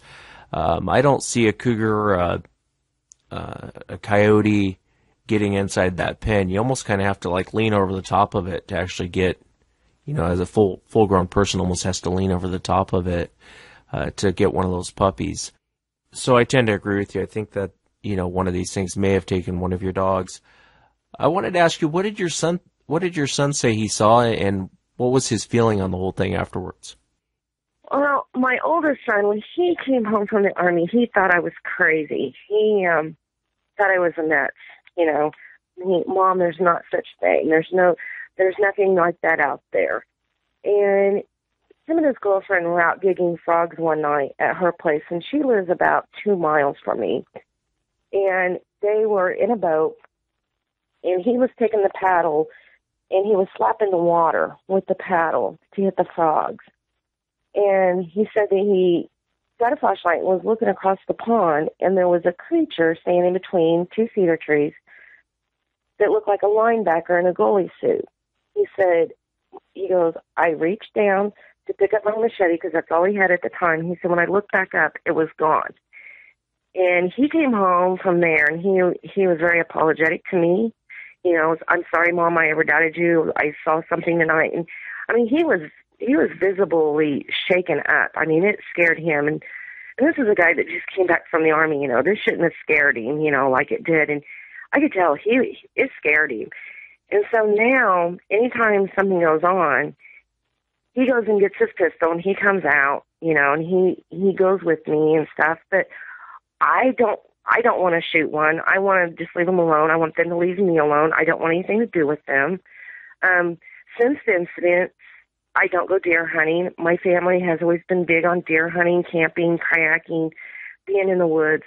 I have no desire to go out into the woods and go hunting. I carry a 30-06, and unless I had a really good shot on one of these, I don't think it would do anything. And if it did, I still got to contend with its family members out there. And it's just a fear I have now, and I wish I would have never seen one. I mean, I was happy to go deer hunting and do all the fun stuff out in the woods. And since my first sighting, I don't want to do any of that. You know, I'm scared to be out in the woods by myself now. And even with somebody, you know, I tried to go mushroom hunting earlier this spring, and I took somebody with me, and still I just felt like I was looking over my shoulder the whole time I was out there, and it was just an uncomfortable feeling. Yeah, and I understand that. You know, a lot of people go through that where they don't want anything to do with the woods. And that feeling, even when you get to a point, honestly, Shannon, of wanting to go back out in the woods, you know, whether it be camping or hunting, you'll always still look over your shoulder every moment you're out there. I mean, you're on high alert because you know what's out there. You know, in your situation, like you and I talked the other night, I honestly think that if they were going to be aggressive with you, they would have done it by now. And so I don't know that there's too much to worry about, but in the same breath, like with the puppies and, you know, like I always say, I don't have one in my garage I'm studying, but generally speaking, most primates don't get along with dogs. We're the only primate that actually really gets along with dogs. Most apes can't stand dogs. They just don't get along. Chimpanzees and dogs generally don't get along. That's why you always see, that's why they gave like Coco the gorilla a cat and not a little puppy. Because generally they just don't get along. And I've heard it one too many times, people in situations like yours, gruesome scenes, you know, where the homeowner will go out the next morning and all the puppies' heads are popped off. It's like this thing enjoyed killing the puppies just to kill it. It didn't really eat them, but it was just killing them. And so, you know, in your situation, I'm really glad to hear that you brought those puppies into the garage. I wish I had some great advice for you on how to make them go away. I think shooting at them only provokes them further.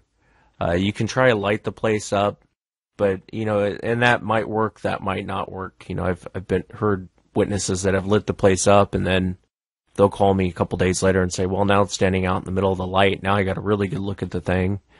And so it's hard to say what to make them go away. One thing I think that is interesting in your story is the clear cutting that went on. They've probably always been in the area, but that displaced them down to where you're at. Yeah, that's the only thing I can think of why they would, be so amped to come up to the house, because, like I said before that, we'd have just a few things happen, but nothing major until then. And that's the only thing that I can see that has changed in the area. And now it seems like they're around, and it's not every night. It's not even every week. I mean, we could go a month and not have anything happen. And then the next time they're here, puppies come up missing or something like that. It's like, to me, it's always something major that happens when they are around. So.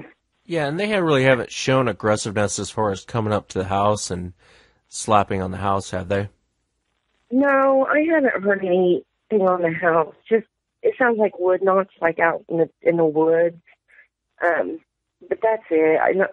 Then the metal building, and that's quite a ways from the house, as you can see in the pictures.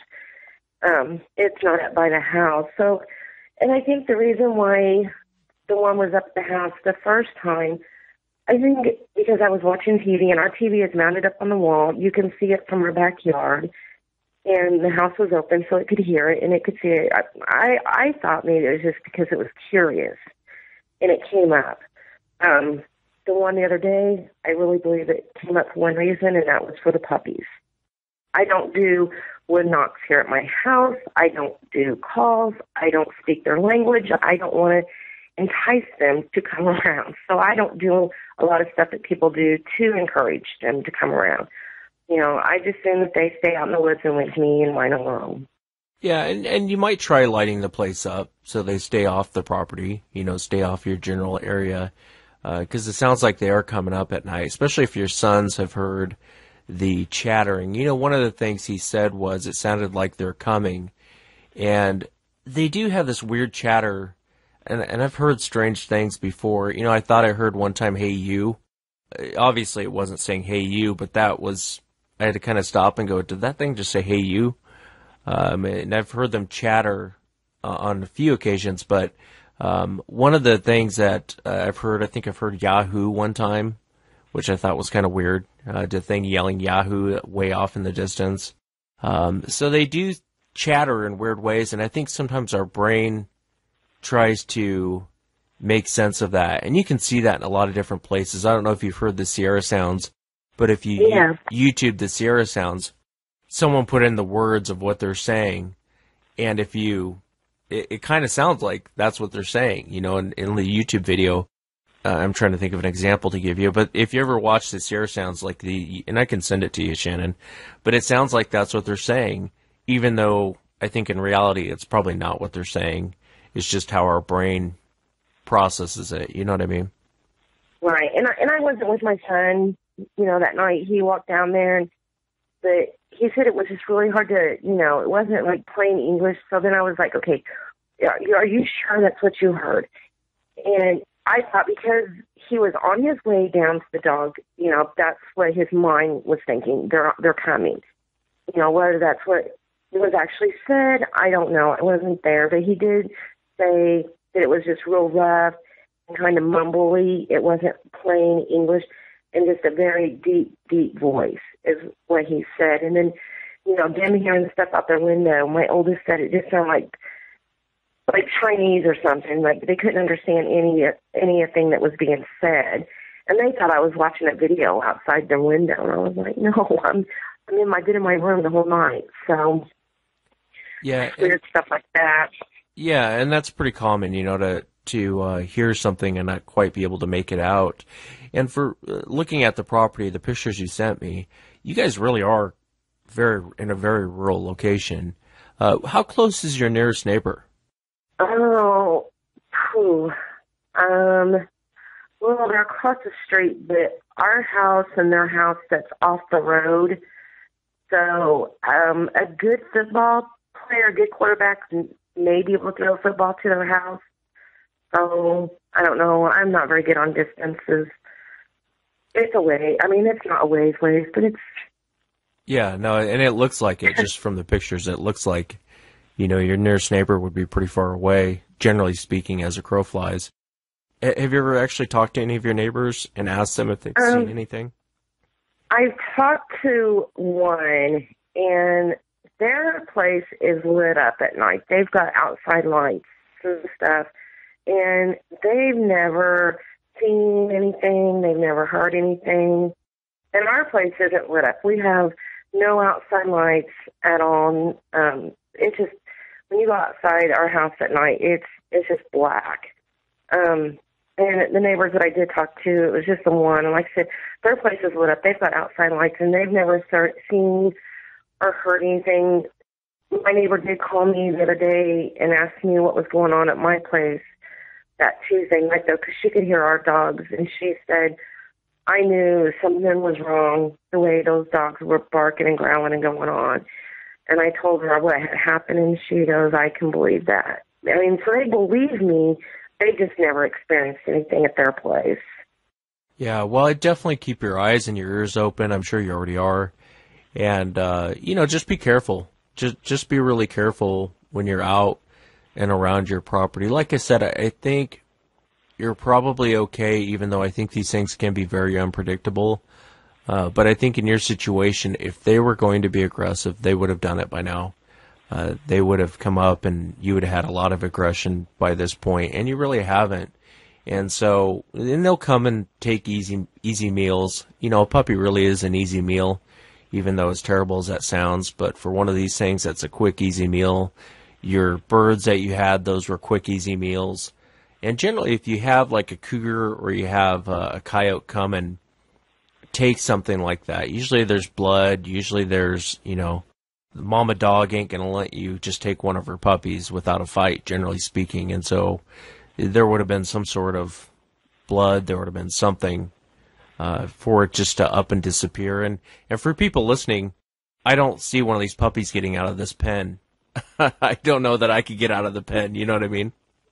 Well, and especially the puppies were they were born October 3rd, and the puppy came up missing October 13th, so they were 10 days old. So, yeah, I mean, it's just not going to get up and walk out on its own free will. I don't know. We've never, something though, anytime we've had birds come up missing or anything, they're just gone. There's no feathers, there's no blood, there's nothing. And I have walked into the woods looking for bodies, and I've never have found nothing. There's never been any remains of any birds or anything. Just they're gone. So just odd stuff. Yeah, and also too geographically, water's nearby, there's ridge lines nearby, and there's tons of forest nearby. Have you gone out to look around to see if you could find any footprints or anything around the property?